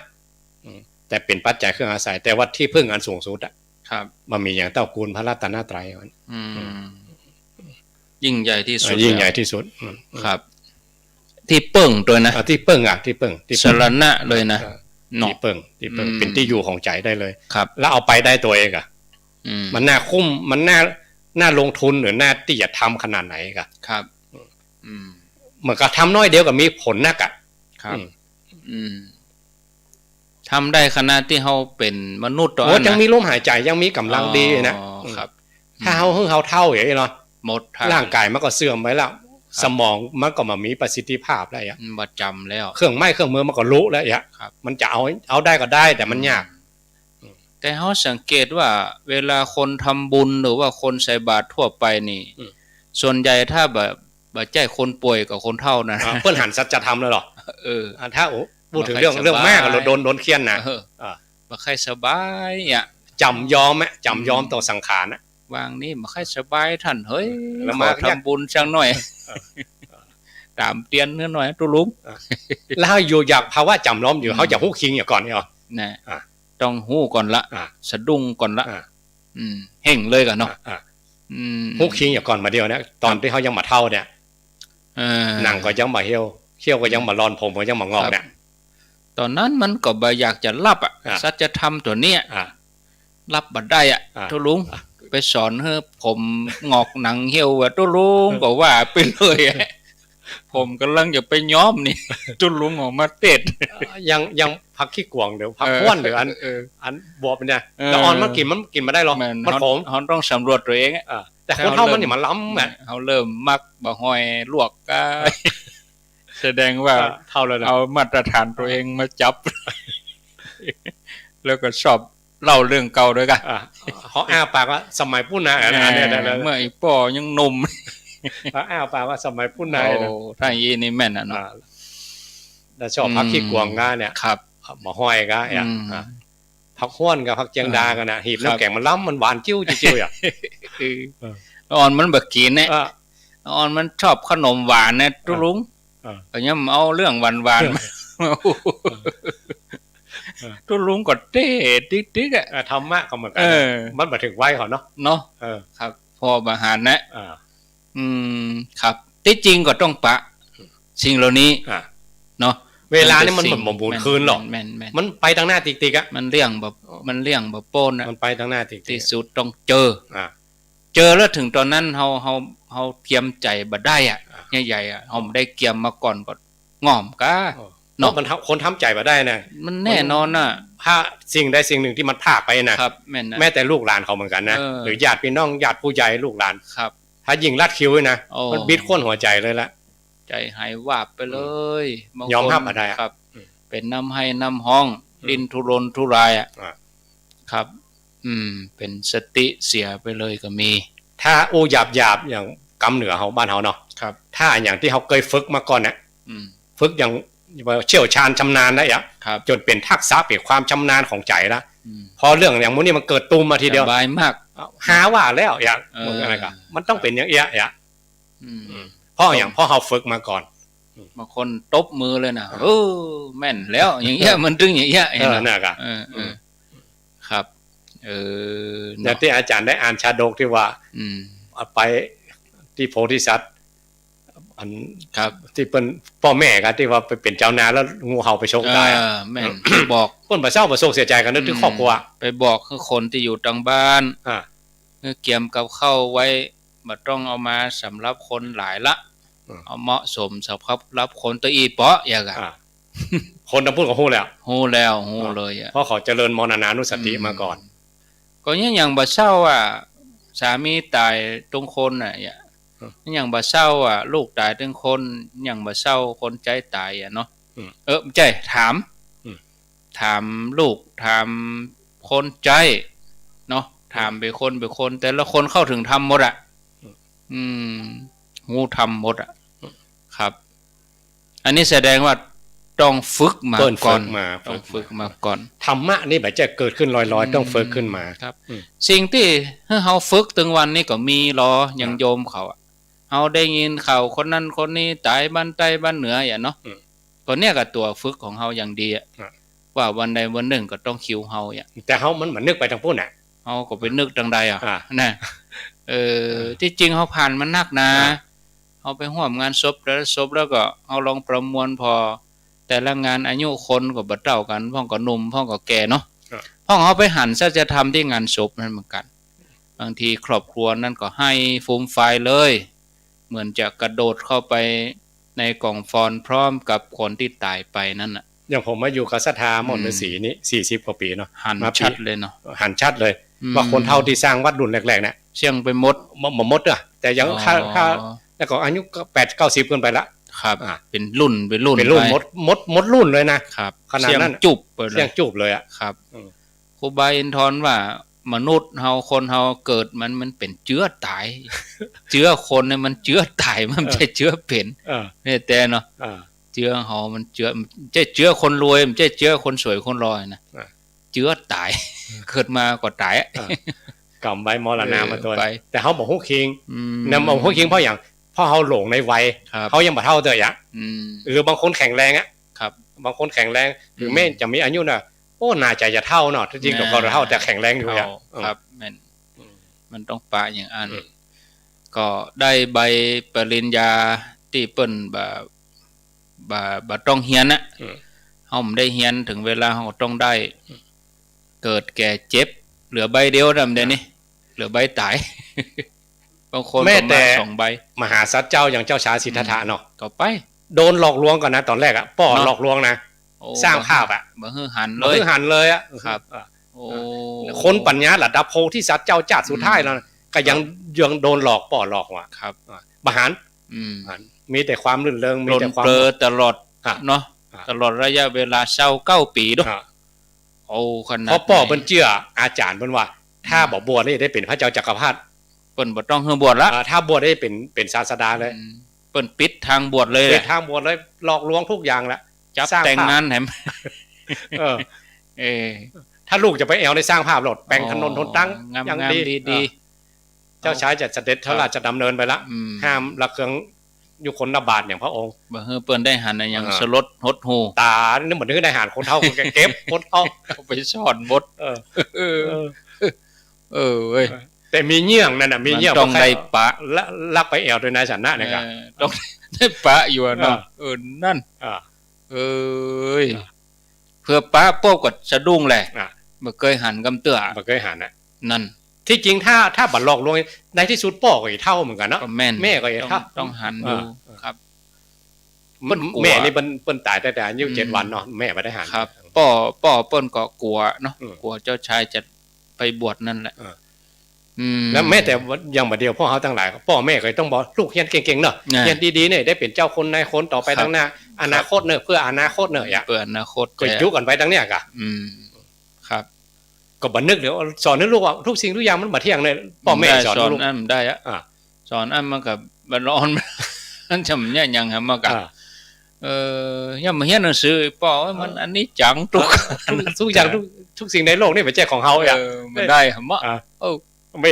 เป็นแต่แม่แบบเหมือนกันนะ แม่นแม่น อ่า แม่นครับ คือช่วงที่มีร่างกายแข็งแรงก็ทำไปสัมมาอาชีพควบคู่ไป อ่า แต่เราต้องเตรียมไว้ก่อน2อย่างเนาะ อ่า สัมมาอาชีพหน้าที่การงานอันอย่างก็มีหมอกเพียงพอบ่ให้มันตุกข์ได้ยากลำบากอ่ะเป็นตัวอำนวยความสะดวกในโลกนี้เท่านั้น เป็นปัจจัยเครื่องอาศัยในโลกนี้เท่านั้น นั่นน่ะ แต่จะมีสักกี่คนที่ปู่ย่าตายายพ่อแม่จะสอน อืม ลูกสอนหลานให้ปังตั้งโป่งตั้งวางเนี่ย ครับมัน ไม่ ก็ ใช่ มี ให้สอนก็สอนถึงอนาคตเพื่ออนาคตรุ่งเรือง ได้ทำงานได้เงินเดือนได้เป็นเจ้าคนให้คน อ่า มีหน้าที่การงานดีมีหน้ามีตาอะไรอย่างครับ อ้าวประเด็นนี้4:16 เขา ลองฟังญาติโยมพอบอกก็ว่าจะอู้ต่อเรื่องวันที่ผ่านมาคือวันอาสาฬหบูชาเห็นสักหน่อยบ่ครับ เป็นอติตาลมเนาะ เปิ้นว่าเป็นวันที่พระพุทธเจ้าพระองค์แสดงธรรมจักรปวัตตนสูตรนิมนต์ท่านพระครูได้อู้ย่นย่อสักหน่อยครับ เรื่องธรรมจักรนี่ครับ อาจารย์ว่าอย่างถ้าเขาว่าพระเจ้าอยู่หัวเวลาไปขึ้นของหลางเนี่ยนะยุคนี้เขาหันอยู่เนาะราชการที่10นี่ขึ้นของหลางนะไปอยากกล่าวปฐมพระบรมราชโองการหรอถ้าประธานาธิบดีนี่ไปอยากกล่าวสุนทรพจน์หรอถ้าบักกล่าวสุนทรพจน์หรือพระบ่ผ่านบ่ได้เป็นเด้อหรือพระเจ้าอยู่หัวเพิ่นมาได้กล่าวปฐมพระบรมราชโองการคือบ่ได้เป็นพระเจ้าอยู่หัวโดยบริบูรณ์เด้อบ่ได้รับมัทุราภิเษกเป็นพระเจ้าอยู่หัวโดยบริบูรณ์นี่ครับแม้แต่พระองค์เหมือนกันพระองค์ตรัสรู้ใต้ต้นโพแล้วพระรัตนตรัยบ่ครบอ่ะก็ยังบ่เป็นพระพุทธเจ้าโดยบริบูรณ์ บ่สมบูรณ์แต่เชื่อ ถ้าเป็นพระพุทธเจ้าโดยบริบูรณ์คือคนต้องหู้ธรรมโดยเป็นพยานในหลักธรรมนั่น ที่พระองค์ได้สอนมานะครับแล้วพอพระองค์แสดงพระธรรมจักรจบพระองค์เป็นพุทธอุทาน2 กรรมนะครับ อัญญาสีวัตโพโกนทันโยอัญญาสีวัตโพโกนทันโย2 กรรมเป็นเครื่องยืนยัน เครื่องยืนยันว่ามีคนได้หู้โดยพระองค์แล้วที่พระองค์ตรัสรู้นี่บ่ใช่สิ่งที่กล่าวมาลอยๆบ่ได้อู้สมมุติอะไรอย่างขึ้นมาเองแล้วพระองค์สร้างบ่มบารมีมาเพื่อจะโพดคนนะ ครับ ถ้าสำหรับพระองค์เองเมินแล้ว โอ้มีคนฮู้เหมือนเฮาแล้วรู้ดีใจเหมือนกันนะเนาะ ดีใจด้วยความเป็นครูของเองเนาะ ครับถ้าตามภาษาเจ้าบ้านนะครับ ตอนแรกกึดยากเหมือนกันนะ มีความขนขวายน้อยอ่ะ ครับไผจะมาฮับได้ในธรรมะอย่างขนาดนี้อ่ะ แล้วในตำราท่านบอกว่าพระพรหมน่ะ ครับ ปากกาพรหมน่ะมาอาราธนา ราธนาว่า ขอพระองค์โปรดด้วยคนที่มีกิเลสน้อยก็ยังมีอยู่นะถ้าพระองค์มีความขนขวายน้อยนะพระองค์นี่ไปแล้วโลกมันก็ยังมืดต่อไปอีกครับจิตเดิมแต่พระองค์ก็คงจะคือจบก็คือจบอ่ะเนาะเขาสำเร็จแล้วอย่างแต่ว่าด้วยความที่พระองค์ปรารถนาก็คือตัวนั้นมาเตือนว่าพระองค์เกิดมาเพื่ออย่ามาเป็นครูของโลกห่วงลูกห่วงล้านเนาะวัฏสงสารนี่อยู่สังสารวัฏนี่อยู่เพื่อจะให้เขาได้ฮู้ตรัสรู้ได้ฮู้โดยตามที่พระองค์ในความเมตตาของพระองค์จะที่ว่านับประมาณไปได้ขนาดไหนว่าพระองค์ไปด้วยเดี๋ยวก็ไปแล้วอย่างครับแต่ในตำราท่านบอกว่าได้ยินเสียงคนให้ทั้งโลกว่าแต่ให้กันหมดอะให้ละหมู่เฮารุ่นนี้ละเฮาเนี่ยหยังเห็นเนาะวายปิ้งมาเลยงั้นมอบไปในตอนที่พระทีปังกละสัมมาสัมพุทธเจ้าจะพุทธพยากรเพิ่นได้ถามมหาฤาษีพุทธเจ้าคนนั้นนะเพิ่นถามว่าถ้าเทียบว่านะโลกนี่ปู่ด้วยกองเพลิงนี่นะครับตัวเธอเนี่ยเตียวข้ามกองเพลิงนี่ปูนไปอยู่ปูนไปปูนแล้วปูนแต่หันคนทั้งหลังเนี่ยให้ห่อเตียวลุยกองเพลิงขึ้นมาแล้วมาแป่งเฮือใหญ่คือเขาขึ้นลากเธอลากเขาไปนะเธอจะเอาอันใดเคยขึ้นฟังไปเลยหรือปิ๊กมาเอาเขาเลือกที่จะปิ๊กมาเปิ้นว่าเลือกจะปิ๊กมาช่วยเขาอินดูลูกหลานอินดูลูกหลานได้อย่างหนึ่งว่าถ้าเทียบโพธิญาณเนี่ยเหมือนกับเธอไปมกอยู่ในอเวจีมหานรกนานอยู่สี่อสงไขยแสนมหาครับทุกทรมานอยู่ฮะนะอันโพธิญาณมันอยู่ที่หันพุ่มเธอจะเอาก็นั่นความยากลำบากขนาดนั้นเองเนาะ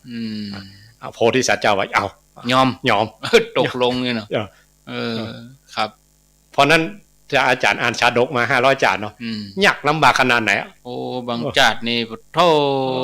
น้องตายบางจาดนี่เลือดห่ำกลัวจะสำเร็จทำได้กว่าจะบ่มบารมีแต่ละจานมันอันนี้500 จานยังเศษเสี้ยวน้อยๆนะบางทีก็ตายคำตี้เลยเป็นคดีตัวอย่างน้อยๆว่าได้ครับบางจาดนี่ตายคำตี้เลยถ้าบาดใจใหญ่ขนาดนี้พระองค์พยากรณ์ใจใหญ่ขนาดนี้แสดงว่ามีความมหากรุณาอันยิ่งใหญ่จริงๆที่โพธิสัตวโลกครับเพราะนั้นธรรมจักรเนี่ยบาดใจเกิดขึ้นลอยๆพระองค์กันกรองมาแล้วว่าจะเอาอย่างมอบอย่างคือเป็นสุนทรพจน์เนี่ยชัดตาเฮานี่สวดได้ก็ครับก็ธรรมของพระพุทธเจ้าเป็นธรรมานุสติธรรมธรรมจักรมันใหญ่กุลหลวงแบบเป้นะไผว่าสักเตื้อเอาไปสวดบ้านอย่าคืดนั่นแล้วถามไผมาเขาว่านะเขาว่านั่นแหละเขาว่านะตู้เขาว่าบ่ได้สวดเฮาก็เลยสวดได้สักเตื้อเนี่ยสวดได้เนาะโอ้มันยิ่งใหญ่คนไหนความเพียรขนาดไหนกว่าสวดได้ครับเอามาหาละอ่อนสวดวันนั้นเนาะละอ่อนที่ศิษย์อาจารย์ท่านอาจารย์มาพระครูประยัตรัตนโชติอาจารย์มหาเสาแก้วเป็นรุ่นนะรุ่นน้อยรุ่นนิดรุ่นใหญ่ที่สวดได้ก็ดีไปเป็นรุ่นพ่อหนังสือด้วยนะแล้วอ่อนหัวสมองดีหรออย่างที่บอกเนี่ยวัยนี่สำคัญเหมือนกันนะแม่นต้องเรียนรู้วัยเนี้ยนี่เนาะใหญ่มาแล้วนี่ลืมหมดนั่นลืมหมดอ่ะอันนี้เพิ่นว่ามาตำราว่าแต่หัวสมองคนมันนุ่มๆน้อยๆมันจะยักนักยักเหมือนซี่เลยหัวยักมันความจำมันนะความจำมันเหมือนเส้นขึ้นเนี่ยกะยักแล้วแต่คนเท่านี้มันขี้ลืมไปแล้วเรียบไปเลยเบอร์รถบ่ได้ยังลืมแม่นั่งเบอร์รถยังบ่ทันยังเพิ่นบอกให้ไปเมืองเป้ยังสดไปแจ้แห้งแม่ไม่อยู่นึกว่าจะลืมแล้วบ่ลืมก็เดี๋ยวว่าจะมาตึ้งเมืองแป้สดไปเมืองนะแสดงว่าสัจธรรมแสดงขึ้นจริงๆหันชัดเลยโอ้ทนเป็นฮู้กี่ร้อยมันลืมหัวสมองมันมีคลื่นไหมมันมีหัวยักษ์ละ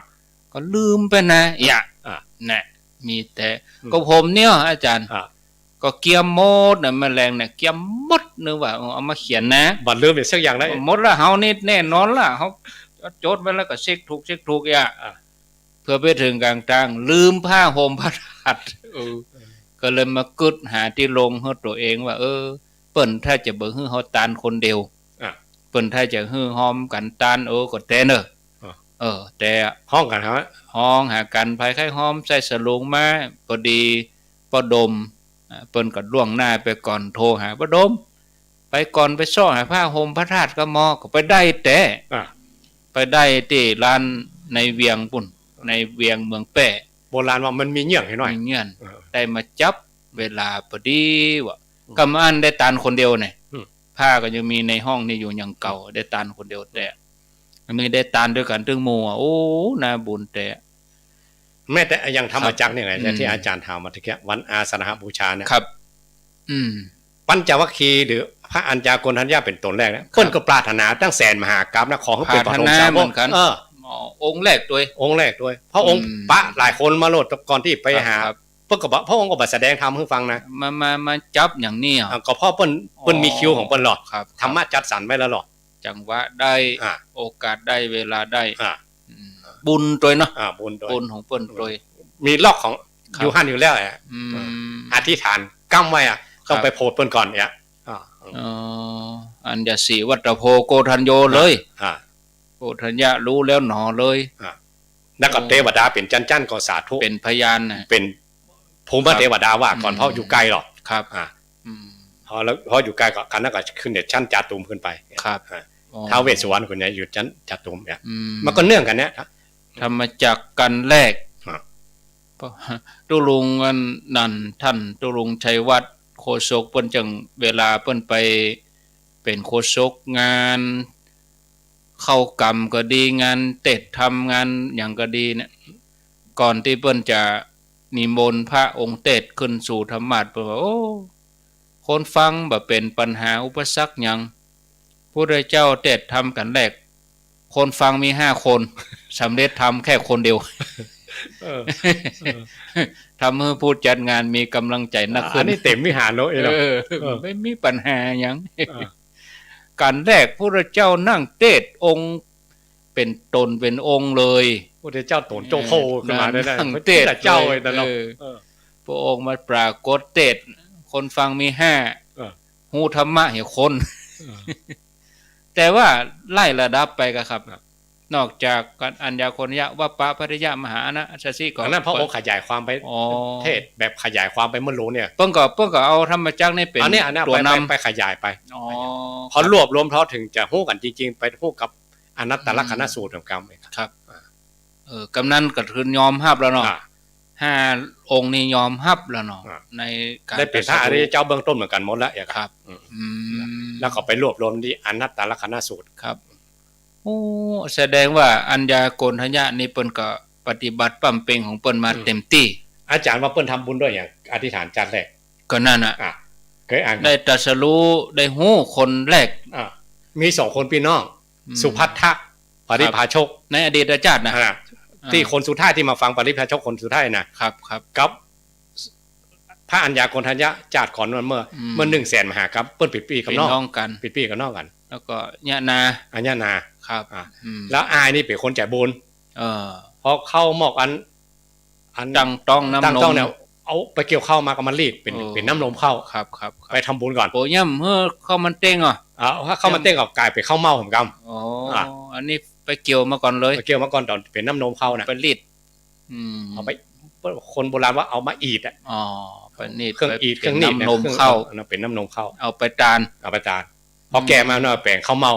ครับพอเก็บเกี่ยวมาก่อนที่เก็บเกี่ยวก็ไปตานก่อนได้เอาไปเอาเกี่ยวไปตานก่อนเนี่ยรู้เป็นปฐมเหตุการตานข้าวใหม่เนี่ยแล้วก็พอเข้าขึ้นหลองครับจะเอาเข้าขึ้นหลองก็ไปตานก่อนนั่นพอทุกวันก่อนที่ตัวเองจะกินนะแบ่งไว้ก่อนเอาไปตานก่อนอันเนี้ยเนาะอันเนี้ยเป็นปฐมเหตุของที่ว่าทำเพื่อได้ผู้ทำก่อนเพื่อนแต่ตานเข้าใหม่วันอันนั้นเวลาเราจะทำอย่างเนาะเราตั้งใจทำเป็นคนแรกเนาะญาติโยมเขาน่ะ ตั้งใจโอ้ยแม่ สังขาริกังญาณสัมปยุตตังหมายของว่าบัดต้องมีไผจักจวนตั้งใจทำเองเลยบางคนต้องมีโฆษกประกาศก่อนหรอทำประกาศกรมทำนะคือยังมันอยากกระตุกใจด้วยแม่นเพราะมีโฆษกประกาศมีตัวกระตุ้นมีใจมีตัวกระตุ้นแต่บางคนเพิ่นบอกต้องมีตัวกระตุ้นบอกออกชื่อตัวนะบางคนนี่พอหันทำเลยผ่านวัดไหนหันขึ้นนั่งบ้านเข้าไปละไปทำเลยเปิ้นแปลงอย่างกันเนี่ยขึ้นนั่งบ้านเนี่ยครับตานเลยเนี่ยเนาะมันต้องมีโฆษกมันต้องมีอย่างมากระตุ้นนะครับมีใจทำเลยก็ทำแต่บางคนต้องมีโฆษกมีอย่างประกาศก่อนตัวจิตนี่ไม่เกิดขึ้นมาครับอย่างพระอัญญากรทายะเปิ้นมีไผกระตุ้นเนี่ยจิตเดิมก่อนที่ทำอันอย่างก่อนที่กินก่อนที่ใจทุกครั้งตานก่อนเนี่ยครับตัวเนี้ยเนี่ยเป็นบุญทรงหนุนเป็นเหตุที่ได้ฮู้ทำก่อนเปิ้นครับและน้องเนี่ยหาว่าอายนี่ไม่ได้กระตานแบ่งนักแบ่งเกินกันมั้ยน่ะบอกห่วงก็อายละบอกห่วงละแบ่งเกินกันครับอายตั้งแต่ตาได้เข้าที่เป็นน้ำนมปีต่อมาเพิ่นก็ทำอย่างอันเหมือนกันครับนาที่แบ่งเต้าเดียวกันนะพอมาถึงสวนเพิ่นว่าสวนทางสวนเข้าเนาะสวนแปลว่าช่วงสร้างโรงวัดเนี่ยก็ครับเวลามาจ้างวัดอัตราใส่กันอายก็ขนาดตาได้นักแล้วเนาะเห็นมั้ยนั่นน้องเลยฮู้คิงอ่ะพอกพูนเพิ่มพูนอายตัวเป็นตัวอย่างก็เลยตามอย่างการตัวก็เลยนั่นมาเป็นสาวกองค์สุดท้ายครับอันนี้คือเป็นเหตุโลเป็นว่าพระัญญาโกฏัญญานี่เปิ้นมีอดีตจัดของเปิ้นจีรอได้ตานเข้าหมายหรืออย่างอื่นโยงไปหาอย่างอื่นว่าก่อนตัวเองอยากกินจะใจได้ตานก่อนเนี่ยตานก่อนแล้วก็กินเนาะเครื่องใจไม่ซอยก่อนตานเนี่ยก่อนก็ใจครับกรรมเก่าเปิ้นเลยไปว่าบ่ดีกินก่อนตานอันนี้มานก่อนแต่งเนี่ยอันนี้เราต้องตานเดี๋ยวก่อนมีบางคนมีเหมือนผลไม้อย่างเอาออกก่อนตานก่อนไงก็บะม่วงก็เนาะเอาไปตานเดี๋ยวก่อนคัดสรรอันดีด้วยนะอย่างดีตัวตานบางคนนึกถึงตู้เจ้าก็มีตู้ลุงเปิ้นคือตู้ลุงบ่ฉันเนี่ยอีกก็มีนะครับบางคนนึกถึงพ่อถึงแม่ตัวเก่าบ่พ่อแม่ละตีให้ตีนาไว้ฮื้อก็เลยตานให้เปิ้นบางคนนึกถึงเจ้าตีเจ้าตางอีกก็มีครับนึกถึงแม่ธรณีแม่โพชบเนาะได้แต่เจตนาอย่าตั้งไว้อย่างนั้นก็ได้ถึงท้าวเวสสุวรรณแล้วแต่จะไปเหตุให้ได้ตาเนี่ยเนาะทำไปเถอะต้องเป็นเหตุให้ตาสูงสุดเรียกว่าขัดเกลากิเลสตาเพื่อขัดเกลาใจให้ผ่องใสขจัดความตระหนี่เนาะบางมีตระหนี่ที่เหนียวอยู่ในใจเป็นปัจจัยเพื่อพระนิพพานเป็นปัจจัยเพื่อตัวผู้ใดเจ้าอันนี้สูงสุดอย่างอื่นอย่างแม่ก็ยังไปกับแม่ไปครับ16:30 นาทีฟังศรัทธาพ่อฟังญาติโยมพอเหมือนนะแต่บ่ได้ฟังครับญาติโยมจะโทรมาฮื้อกำลังใจจะสนทนาถามปัญหาก็ขอเจริญพร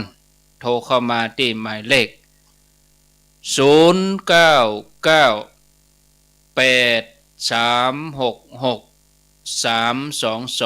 0998366322ฟังแล้วเป็นอย่างใดวันนี้อู้กันมาชั่วโมงกึ่งตั้งแต่บ่าย3มาถึง4โมงอู้มาชั่วโมงแล้วก็มาอู้ต่อแถมกึ่งชั่วโมงญาติโยมจะอู้จาสนทนาถามปัญหาก็ขอเจริญพร2 ตน 2 องค์ว่าจะได้ก็มีอันใดมันออกมาใหม่ๆเฮาได้ไปทานให้ก่อนมันก็แล้วอกแล้วใจละนั่นเลยเอาแกงนี่งามๆแล้วเพิ่นน่ะไปทานเข้าเนาะมะม่วงเนาะมะม่วงก็หยังก็จางเด้อที่มันเป็นโคไหโคโซนน่ะมันออกใหม่อันทานกำนิ้วแล้วอกแล้วใจอย่างอัญญาโกฏัญญาเนี่ยก็เนาะก็หน้ากาเข้าก็แล้วเป็นน้ำนมเพิ่นเอาไปทานเป็นน้ำนมเข้าไว้กำกันเนาะได้ฮู้ทำก่อนต้นเมาแถมเนี่ยเนาะโมทนาเป็นตาหนักลงไปสาธุต้องอายต้องได้หนักนั่นน่ะบุญเพิ่มพูนเนาะบุญได้หนักเลยกำลังไหว้มาทำตัวอายแบบนี้นะยังดีอยู่ชัดเจนนี่นะเจ้าใช้ต่อไป0998366322 366 322เจริญพรเจริญพรจากที่ไหนบ้านคายเจ้าแม่มณีวันที่เคาะงานเจ้าอำเภอหยังบ้านคายอำเภอหยังอำเภอแม่อายจะถามปัญหาก็ว่าแสดงความคิดความหันจะได้มาถามเจ้าถูกต้องทุกอย่างเจ้าฟังแล้วก็มีคติดีเจ้าคติสอนใจเจ้าจับใจเรื่องใดพ่องถ้าท่านพระครูขอบอกมาย้ำมีก็บอกค่อยรู้เรื่องเจ้าโกทันแยกอย่างนี้ฟังจะเข้าใจเจ้าดีแล้วกันเนาะเจ้าโมทนาแม่อาย0998366322วันนี้วันพุธสัปดาห์ที่3ก็คงจะเป็นท่านเจ้าคุณสุวรรณเมธีเนาะแล้วก็เมื่อค่ำเบิดก็เป็นเจ้าคณะอำเภอวังเหนือนะเวลา 18:00 นนี่ท่านพระมหานพดลวัดบรรพตสถิตเจ้าคณะอำเภอวังเหนือเวลา 18:10 ถึง 20:00 ทุกวันพุธแล้วก็ 20:00 เป็นต้นไปก็ท่านเจ้าคุณสุวรรณเมธีเจ้าวาดวัดพระธาตุศรีจอมทองเจริญพรมัสการครับหลวงพ่อปังโมกหลวงพ่อกิจครับแหมทางบ้านผมดังน่าดูเลยดังเรื่องหยังเรื่องเวทสุวรรณหากินกันที่ผายเลยผมไม่เชื่อผมเป็นคนที่ไม่เชื่อแกก็อยู่ของแกให้ไปยุ่งอะไรแกเล่านะหลวงพ่อนะมาตรการครับสาธุอาจารย์กฤษปางโมกเชียงดาว0998366322มีเข้ามาจะจะแสดงความคิดความหันก็ว่าจะถามปัญหาก็ว่าจะโทรมารายงานผลการรับฟังก็สามารถโทรมาร่วมรายการได้ที่หมายเลข0998366322จะเลินพรครับขอกราบแผ่ใต้ไพศาลในเมตตาบารมีธรรมท่านพระคุณเจ้าด้วยความเคารพครับคนนั้นนะสำนึกคนนั้นท่านเจ้ามันเรื่องนั้นเจ้าทั้งสี่มันเป็นที่ทอยความเชื่อมันควบคู่มากับศาสนาเอาแล้วท่านเจ้าเนาะบางทีมันก็แยกออกยากแต่ว่ามันสร้างความศรัทธาเป็นเบื้องต้นอย่างท่านเจ้าได้สาธกอธิบายนะว่าจะเป็นคือมันมีศรัทธานักกว่าปัญญามันมีต้นเต่ากันมันบางคนมันนักเกินไปมันก็เป็นการที่ว่าไปทวงก็คือได้บรรลุธรรมนะครับเพราะว่ามันถ้ามันมีความศรัทธาเป็นเบื้องต้นมันก็จะทำเหมือนไปวัดไปวานะถ้ามันมีจิตมีศรัทธาความเชื่อมั่นเริ่มใส่เบื้องต้นแล้วก็เดียวมันก็จะได้เข้าถ้าเข้าสู่เนื้อหาสาระธรรมมันก็จะได้เกิดปัญญา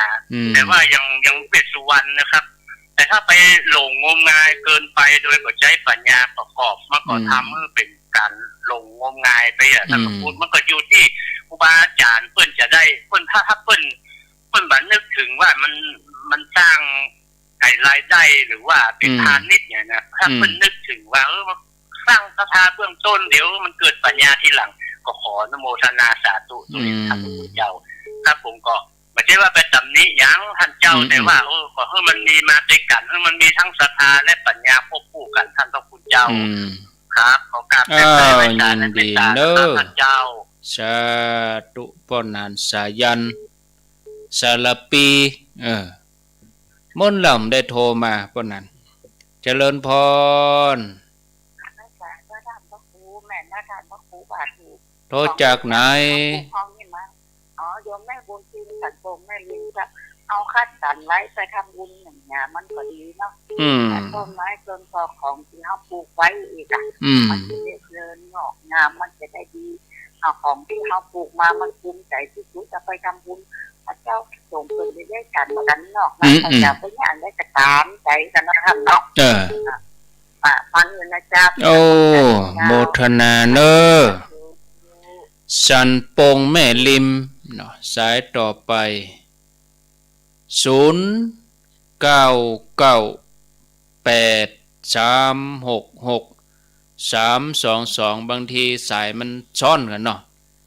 สายมันซ้อนกันถ้ามีคำถามก็ฮับไปเรื่อยๆเนี่ยฮับไปถ้ามีคำถามก็จะได้หยุดพักตอบคำถามก่อนเจริญพรไว้สาเจ้าท่านองค์สององค์เจ้าจากเวียงเป่าเจ้าว่าจะได้แม่ชีแม่ดีกันธนีเจ้าฟังตั้งสองดวงวันเจ้าฟังทางอินเทอร์เน็ตก็เจ้าใส่แล้วเจ้าดีแล้วเจ้าอนุโมทนาเวียงป่าเป้าฟังอินเทอร์เน็ตติดตามทางระบบออนไลน์เจริญพรติดแล้วเนอะได้ยินกะได้ยินโอ้กับโทรศัพท์นี่กะเจริญพรเจ้าได้ยินแล้วอยู่ที่ไหนอยู่บ้านห้องเจ้าบ้านห้องเจ้าบ้านหยังบ้านห้องกว้างล้ำไปถึงบ้านห้องก่อนบ้านเจ้าฮะบ้านน้องวัดเนี่ยบ้านร้องข้างวัดอีกอยู่บ้านน้องวัดร้องมันจืดมันอย่างร้องวัดน่ะเจ้าบ้านลำได้ยินบ้านร้องวัดได้ยินเจ้าได้ยินมาเดียวนี่นะเจ้าจะถามว่ามันเป็นแก่วัดแต่ถ้าไปแค่ตอนเมื่อเช้าวัดน่ะมาได้ไปฟังธรรมมาขอดีนะเจ้าไปก็มาเจ้าใส่บาตรละปิกมาได้ฟังธรรมเนาะถ้ามาได้ฟังธรรมมาได้มันเดี๋ยวนี้เป้าคนป่วยไม่เป็นอย่างเอาไม่แม่หลานภาษาแล้วได้แม่ผู้ภาษาได้ฟังธรรมนี่นะแล้วจะภาษานี้มาได้เดี๋ยวจะอู้ให้ฟังในวิทยุเนอะเจ้าฟังชัดดีก่อนนี่ทั้งขึ้นไหนสถานีไหนเปิ้นทำเข้าใจเปิ้นไปเมาฟังวิทยุกำเป็นยัง0998366322เห็นโลช่วงแรกนี่สายที่8เดี๋ยวก็ก้อยตอบคำถามเจริญพรเจ้าว่าอาจารย์2 ลูก 2 องค์เลยเจ้าแม่คือนะเจ้าแม่คือโยมปี่ท่านพระครูโรนี่เนาะว่าจะได้ถามหน่อยเจ้าขอถามหน่อยได้เลยยังที่เขาตามปัญหาคนตายเลยนะว่าอาจารย์ตามปัญหาคนตายนี่นะจะว่าตายงงเขาใจจะว่านักจังเขาจะตายในวัดหรือว่านอกวัดหรือว่าอย่างใดก็ว่าตายอย่างใดก็ใจต่อคำถามเดียวกะเจ้าคำถามเดียวเดี๋ยวรอฟังในวิทยุเนอะ0998366322เจริญพรเจ้าจากที่ไหนแม่แหลงเจ้าอีแม่ขอถามหน่อยได้ว่าอำเภอหยังเฮาบ่ได้ไปวัดเฮาดาครัวเขาเฮาได้บุญขอหาดาครัวเราอ่อนไปเนาะเจ้าแม่อยู่อำเภอหยังอยู่อำเภอหยังอำเภอแม่อันกะแม่แหลงอีกอะเจ้าไม่ได้ไปวัดมันต่อยไปเนี่ยแต่ดาครัวให้เขาไปมันเกี่ยวลูกปุ๊กกะเนี่ยค่ะเติบกับแข่งกับขานี่เด้เนาะมันเติบกับแข่งเนี่ยเต็งสวยดอกเขาทำกับข้าวเขาไปใส่บาตรเจ้าเอาชุดฝีมือเลยเนอะโตแปลงดอกแปลงดวงตั้งใจดีดวงเนี่ยกับในบ้านในจองนี่ไม่ได้อยู่แต่ไปไก่มันไปง่าเดี๋ยวฟังตัวเจ้าในวิทยุนี่เนอะเจ้าสาธุแฮม2 สาย0998366322เจริญพรการนมัสการพระอาจารย์ทั้ง2 ท่านครับว่าจะได้โยมนิดเปียกเจ้าค ค่ะยมเปียกฟังอยู่ที่บางนากรุงเทพเจ้าค่ะยมเปียกกันนี่ว่าจะได้ก็ฟังเรื่องท่านท้าวเวสสวรรณเจ้าค่ะเป็นได้ก็มีความคิดเห็นนิดหน่อยท่านท้าวเวสสวรรณนี่ก็เป็นสัญลักษณ์ที่ว่าท่านคุ้มครองพระศาสนานะเจ้าค่ะเรื่องท่านจะเอาคุ้มครองดูแลผู้มีศีลมีธรรมถึงเราไม่ได้บนบานสันกล่าวขอสิ่งใดต่อท่านถ้าเราเป็นคนมีศีลมีธรรมท่านก็คุ้มครองดูแลเจ้าค่ะเพราะนำได้ว่าเราเป็นคนอยู่ในเขตของพระพุทธศาสนาเจ้าค่ะคุณงามความดีที่สำคัญก็คือคุณงามความดีของตัวเราเนี่ยแล้วเจ้าค่ะจะคุ้มครองเราเทพวดาท่านก็จะได้บุญจากที่เราเป็นคนดีเนี่ยเจ้าค่ะทำบุญกับผู้มีศีลมีธรรมท่านก็จะได้บุญไปด้วยโยมฟังเราก็ปลื้มใจนะเจ้าค่ะวาจารย์สาธุโดยอนุโมทนาบุญเจ้าค่ะสาธุสายที่11เจริญพรโยมเปียกโทษจากไหนบ่ออกโทษจากคลองเชียงใหม่ครับอยู่ในเมืองกะอยู่อำเภอจอมทองนะครับจอมทองนึกว่าในเมืองจอมทองนี่มันได้จะถามปัญหาก็ว่าแสดงความคิดความหันแม่ผมครับเป็นฝันถึงน้องมันครับน้องที่ตายไปแล้วมาอย่างกับบุ๊เปิ้นตายไปเมินล่ะตายไปเมินแล้วครับหลายปีแล้วครับ5-6 ปีแล้วฝันแล้วมาเล่าเป็นยังไอ้เนาะเล่าเป็นยังแล้วก็คือจะคือโทรศัพท์กับปากกาบอกว่าโทร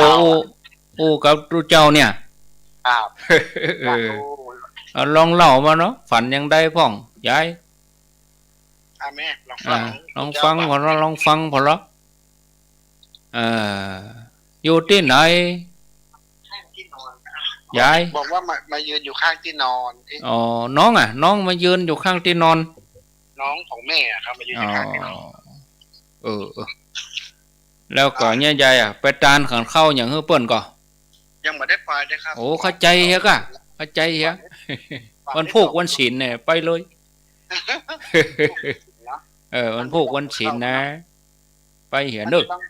หรือว่ามันจะต้องมีเคล็ดอย่างที่มันมากกว่านี้ครับก็เดี๋ยวรอฟังตุลุงเขาเนอะขอบคุณครับสวัสดีสาธุครับผมสาธุอันนี้แม่อยู่ด้วยลูกแม่มก้าให้ลูกโทรก็ดีเหมือนกันจะได้ความรู้พร้อมกันลูกก็จะไปได้นั่งฟังด้วยได้ความรู้ด้วยกันสายสุดท้ายเดี๋ยวจะพักแล้วเนาะแล้วก็ตอบคำถามวันนี้ม่วนเนอะมีคำถามหลายคำถามเจริญพรเจ้าวันตาเจ้าจากที่ไหนจอมตองเจ้าบ้านใหม่คณะเจ้าพี่น้องจอมตองวันนี้มาแห่งหลุดเลยเจ้าเตื้อมล่ำได้ยินนะแต่ยังไม่เข้าใจว่าเวลาขึ้นสีขาวไปที่ไหนมีโต๊ะมีเก้าอี้นั่งเป็นนิหยังก็หินเล้งน้ำใจบอกเขายิ้มฝันกันลูกแต่กันนั่งวิทย์ตะเทาพอดีพี่เจ้าก็เอากระเป๋าเอาอย่างวางเนี่ยที่คนก็ได้นั่งก็ไม่ได้นั่งอย่าให้พี่จะยกจะย้ายทุกคนลูกหลายป่อหลายแม่เนาะแล้ว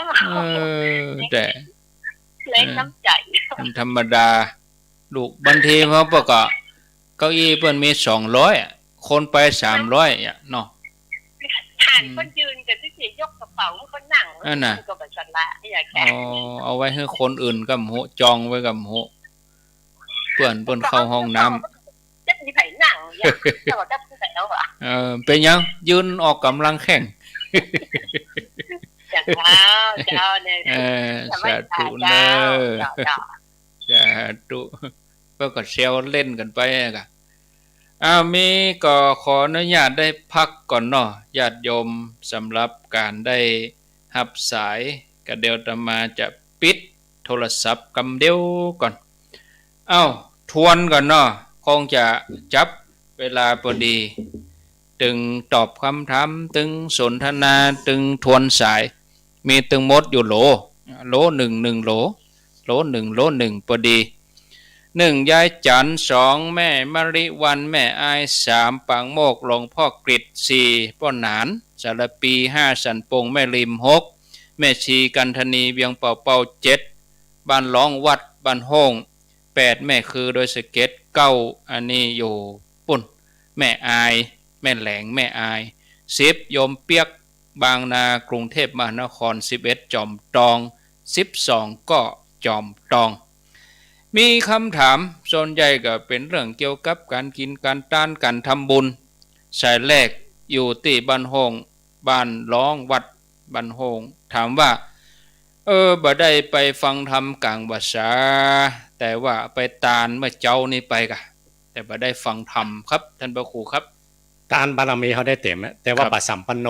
ไม่ถึงพร้อมไม่ถึงพร้อมเรื่องปัญญาบารมีการฟังธรรมเนี่ยเกิดปัญญาหรอเขาจะขาดตัวนี้ไปครับฟังในวิทยุได้ก็ได้นะครับได้เนาะได้แต่ว่าคือถ้าได้สัมปันโนหรือถึงพร้อมตานศีลภาวนา3อย่างคือถึงครบต้องครบ3อย่างสั้นๆเองเนาะครับเอาไปได้ถึง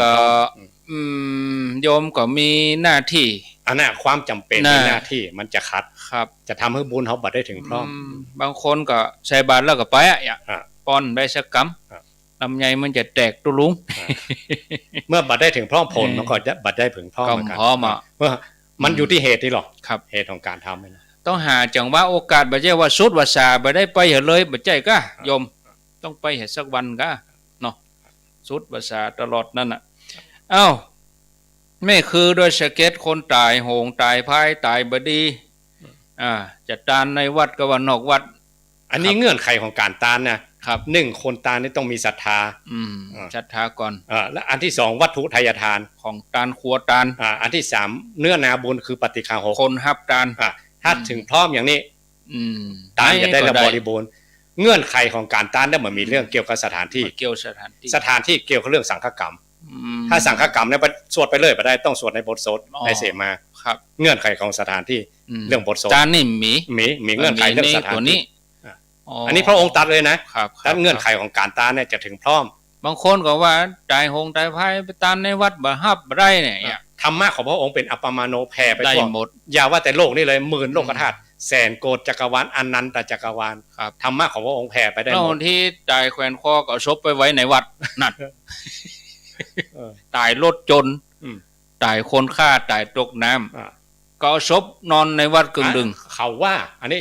เขาต้องเชื่อแบบกะครับถ้าไปเชื่อแบบเอาแพร่ไปขวางเอาผ้าไตรปิฎกไปเขาไว้กันต้องไปเชื่อแบบเขาที่ไหนบ่ฮู้เขาที่ไหนบ่ฮู้เขามาลุ้นหูเขาก็ต้องเชื่อแบบไปก่อนต้องฟังนักๆเขายังบ่ถึงสภาวะหรอกเขาก็เชื่อแบบไปก่อนเชื่อครูบาอาจารย์ไปก่อนครับถ้าอย่าแตกเป็นปัญญาจริงๆก็ต้องอีกชั้นหนึ่งที่เขาปฏิบัติเกิดผลสภาวะมันมีแล้วอันนั้นเชื่อได้ละแต่เขายังมีอย่างสักอย่างก็เชื่อครูบาอาจารย์ไปก่อนครูบาอาจารย์เพิ่นว่าไหนเปิ้นบอกว่าถ้าจะฮื้อตานจะถึงเนี่ยสัมปันโนถึงพร้อมหมดต้องมีเงื่อนไขที่คนฮื้อตานครัวตานของตานวัตถุครัวตานของตานคนตานนี่เรียกว่าทายกทาริกาของตานเรียกว่าวัตถุทายทานคนฮับเรียกว่าปฏิฆาหก3อย่างนี้ตานจะบริบูรณ์ถึงพร้อมบ่มีเงื่อนไขในสถานที่บ่มีนี่ถ้าเงื่อนไขต้องสังฆกรรมต้องไปลงในโบสถ์ต้องอยู่ในโบสถ์ฟังปาติโมกข์กะอย่างกฐินกะเป๊กกะถ้าไปว่าไปเลยไปนี่มาได้ไปเป๊กกลางร้านหลวงได้หรอไม่ได้ต้องในโบสถ์เท่านั้นสวดบ่ขึ้นโมฆะเลยครับตานนี่ไหนก็ได้ตานที่ไหนก็ได้ตานในรถก็ได้ตานบนเครื่องบินก็ได้เนาะมันบินกันใครสถานที่เวลาตานน่ะโยมก็ตานไหนก็ได้ผ่านเนาะบ่ได้ไปวัดไปว่าแต่ดาครัวฮื้อเขาฮื้อละอ่อนตาลฮื้อละอ่อนไปแตนอันนี้ก็ยังว่าตะกี้ว่าปัสสัมปันโนบ่ถึงพร้อมไม่ถึงพร้อมตานะบารมีเฮาเต็มเปี่ยมนะครับแต่เฮาอย่าได้บุญก็ได้บุญเต็มเปี่ยมนะเรื่องตาเฮาคนเฮาก็ถามตัวอย่างนี่เต็มเปี่ยมเลยก็พอละตอบตัวอีก็พอใจละแต่ถ้าเฮาไปวัดด้วยเฮาไปบวก1ครับไปบวกสิ่งเพิ่มเข้าไปพวกอยากได้เพิ่มก็ต้องไปได้ปัญญาตัวมาได้ขันติได้วิริยะครับได้สลายหรือได้คลายบ่วงความอะไรอย่างต่างๆเนี่ยยอมสละได้ก็ใครคลายบ่วงมี3บ่วงหรอกครับปุตตาคีเวทนางปาเทภริยาหาเถทรัพย์สมบัติสามีภรรยาหน้าที่การงานถ้ายอมสละก็คึมได้บ่วงมัดคอถ้าเรื่องสุขภาพเนาะท าแล้วแข้งขาบดีกว่าไปเติกเปิ้นย่างก็ลำบากมีข้อลงอีกข้อหนึ่งว่าเขาทำมานักแล้วเอาเป็นอดีตลมระลึกถึงอดีตที่เขาเคยย้อนหลังกะนึกย้อนหลังไว้ว่าเขาก็ไปมานักแล้วรู้วัดอันนี้ก็เป็นกรรมสูงกว่ายิ่งธรรมดานะเป็นกรรมฐานเลยนะครับระลึกถึงที่เขาของเราได้ทำเนี่ยเขาไปมามากมายแล้วจากขานุสติก็ได้เราอ่อนไปต่อถึงกับจำพุทธลูกวัดเขาเป็นนั่งอย่างใดท่าทางอย่างใดหันหน้าไปทางใดวิหารเขาเป็นได้นึกถึงภาพพุทธรูปที่เขาไปได้กินไปตานได้ใส่ขันแก้วทั้งสามเนี่ยอันนี้นึกถึงอตีตาลมหรอกเป็นบุญอีกชั้นหนึ่งแต่ถ้ามันบัดเคยไปทำแบบก่อนน่านึกบอก มือทึกกันนั่นน่ะนึกมันได้อะประตูวัดเข้าไหนยังโมโหอีกาเนาะจบข่าวเลยอันนั้นมือทึกอันนั้นมือทึกแต่เขาเคยได้ทำมาแล้วถ้าเขาทำมาก่อนตอนหลังนี่เรื่องสุขภาพเนี่ยสุขภาพเอื้อแล้วลูกหลานไปก็กลัวแม่ไปล้มไปอย่างนี้มาได้แล้วลูกหลานเขาก็ขางแม่ไปหรอกเขาก็ด่าขั้วให้เขาไปแตนเขาเนี่ยยิ่งถ้าไปล้มในวัดในวาไปยุ่งแล้วก็ยุ่งเลยมาชักชิงสักชิดแบบปกปักฮักษาเนี่ยทำบุญแต่ยังเต่าอยู่อย่างยิ่งถึงกับข้างเอามาพึกเอามาผ่านยุ่งเลยนั่นยุ่งเอาเข้าคนที่มันตีกราฟอย่างนี้แม่นอันก็น่ะขนาดทำบุญแต่นะยังเป็นอย่างอันอ่ะไม่ทำไม่อย่างอ่ะไปละเขาลอกมันเขาลอกมงคลพานแล้วเดี๋ยวพยามารมันได้ชอบแล้วดันว่ายังได้ยังอันอยู่กะจบข่าวแยกแยะเนาะแยกครับอันนี้ก็ฝันถึงน้องก็ตายไปหมดแล้วมายืนอยู่ปลายเตียงท่านพระครูอาจารย์เคยบอกเรื่องฝันให้เขาขอเว้นหน่อยถ้าเรื่องฝันมาอย่ามาโมกินหน้าก็ฝันนะครับนอนหน้าก็ฝันนะธาตุแปรปรวนครับร่างกายไปสบายนี่ก็ฝันนะนี่ถ้าอยากคิดถึงหากันนะเนี่ยจิตอาวรณ์คิดถึงหากันก็เลยมาก็บ่อยากจะเอาไปว่าฝันอย่างอันแล้วมันเป็นอย่างอี้ฝันอย่างอี้เราจะเป็นอย่างอันเนาะแม่เนาะเป็นมูเดี๋ยวคนนั้นบรรพุกมีคำถามเรื่องฝันทำเหมาะเอาเป็นว่าความผูกพันฉันพี่น้องพ่อแม่สามีภรรยาเพิ่นไปหากันดูในธรรมก็ต้องมีรู้ได้ว่าคนเดียวอะทำในทำเป็ดตะพีเนาะผัวห่วงคนได้ก็ไปหาคนนั้นผัวไปหาเมียมีปีไปหาน้องยาสามีไปหาภรรยาไปหากันไปกู้นะถ้าบ่มีแต่ไม่มีว่าไปหาคนที่เพิ่นทำกรรมฐานครูบาอาจารย์ไปขอเปิ้นอุทิศบุญให้เดี๋ยวคนที่ได้สมาธินี่ครับเพิ่นจะซื้อถึงหรอกไปหาเลยไปหาเลยอ๋อครับเพราะนั้นถ้ากลัวเนอะมันพูดกับไปต้านมันเข้าอย่าเมียมันฮือกับเมียฝันต้านเหี่ยก่อนแล้วเนาะแต่เจ้านี่ได้ฟังตุลุงทองมีคนโทรถามตุลุงทองว่าจุลุงนี่หรอกรณีอย่างศาสนาพุทธเขาเนี่ยได้กินได้ทานเขาตายไปแล้วเขาก็ได้บุญได้กุศลจากการกินทานของเขาแล้วคนศาสนาอื่นเนี่ยเขาบ่กินบ่ทานเนี่ยเขาตายไปแล้วเขาจะได้อย่างตุลุงทองตอบว่าใดโยมท่านพระครูว่าตุลุงตอบว่าใดผมนับแต่ครูบาอาจารย์พระอาจารย์นี่ต้องมีสังคมถ้าเขาเจออย่างนี้เขาก็บ่ฮู้จะตอบได้ตุลุงตอบว่าอันนี้ตุลุงก็บ่ฮู้เนอะไปถามศาสนาอื่นของโยมพุ่นเถอะตุลุงเอาข้อพบมันตุลุงตอบระยะอันนี้ตุลุงก็บ่ขอก้าวล่วงศาสนาอื่นเปิ้นจะยะใหญ่ก็เรื่องของเปิ้นตุลุงตอบว่าอีนะสายสุดท้ายพูดถึงเรื่องการงานบางอย่างบางทีเฮาก็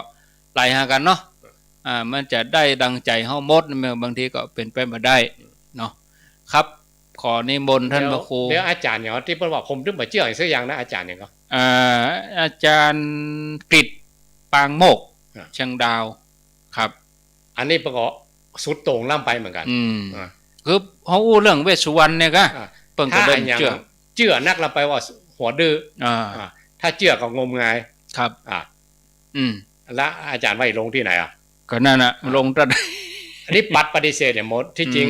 ประเพณีเมืองเหนือจะมีการมีงานอย่างทุกอย่างนะต้องขึ้นเต้าตังสีเต้าตังสีพระเวสสุวรรณก็หนึ่งในเต้าตังสีงั้นใหม่ก็ขึ้นเนาะไปขึ้นจะขึ้นบ้านใหม่ก็เพราะนั้นขึ้นเต้าตังสีขอสมมติเนาะสายหลวงพ่อฤาษีดิงดำให้นะครับหลวงพ่อเพื่ออย่าเน้นเลยนะต้องสวดต้องบวงสรวงเวลาลูกหลานจะทำบุญอย่างใหญ่ๆนะหลวงพ่อ แล้วเขาก็ประกาศว่าเองเนอะ ครับ เปิดเทปเสียงหลวงพ่อเลย เสียงหลวงพ่อเปิดเลย อ่า องค์การเนี่ยนะ อ๋อ องค์การอัญเชิญตั้งแต่อินแต่พรหมไปเลย ถ้าคนไหนไปปฏิบัติสายหลวงพ่อฤาษีลิงดำจะมั่งมีสีสุขกันทุกคน อ๋อครับ อ่า ก็ดี อ่า แล้วแต่ แล้วให้ว่าระดับครูบาอาจารย์ระดับนั้นเพิ่นงมงาย เอาก็มาจ้างว่า เนาะ เนาะ ก็ไปจ้างว่าจู่ๆเขาปฏิเสธจะปุ๊บเนี่ย เอายังบ่ถึง เขายังมาถึง ครับ บางทีเขายังแค่ผลประโยชน์ยังแค่เครื่องสักการะบูชาแบบโลกจู่ๆเขาไปปัดขว้างแล้ว ครับ ที่ม่อนบุญของเขา บ่ ที่ ได้สักกรรม เขาบ่ได้สักกรรม บะหันจะไปว่าบะหมี่ อ่า นี่เนาะ อ่า อย่างเจอโควิดเนี่ยก็ อ่า ห้อมเจอหันโล อ่า เดี๋ยวมันติดอ่ะ บอกว่ามา มันมีเอามาหันมันลอยมาเป็นดุนสักอย่างอ่ะมันเนาะเอาลาแล้วครับหมดเวลานิมนต์ครับผม ขออนุโมทนาบุญกุศลกับครูบาอาจารย์อนุโมทนากับคณะศรัทธาทั้งหลายที่ได้ฟังสารธรรมยามแลงนี้ทุกวันพุธเนาะได้มาปะกันในภาษานี่คงจะได้ปะกันตลอดบ่าย3 โมงถึงบ่าย5 โมงบุญใดกุศลใดที่ผลบุญเกิดจากการฟังสติปัญญาเกิดจากสุตตมยปัญญาเกิดจากการฟังย้อนไปหาคณะศรัทธาทั้งหลายอยู่ดีมีสุขที่มาก็ขึ้นปรารถนาได้สำเร็จทุกเมื่อทุกประการเถิดสัพพะพุทธานุภาเวนะด้วยอนุภาพของพระพุทธเจ้าสัพพะธรรมานุภาเวนะ ด้วยอนุภาพของพระธรรมเจ้าสัพพะสังฆานุภาเวนะโดยอนุภาพของพระสงฆ์เจ้าสัทธาโสติภวันตุเตก็ขอความสุขสวัสดีทั้งหลายจงมีแก่ท่านผู้ฟังทุกคนเถิด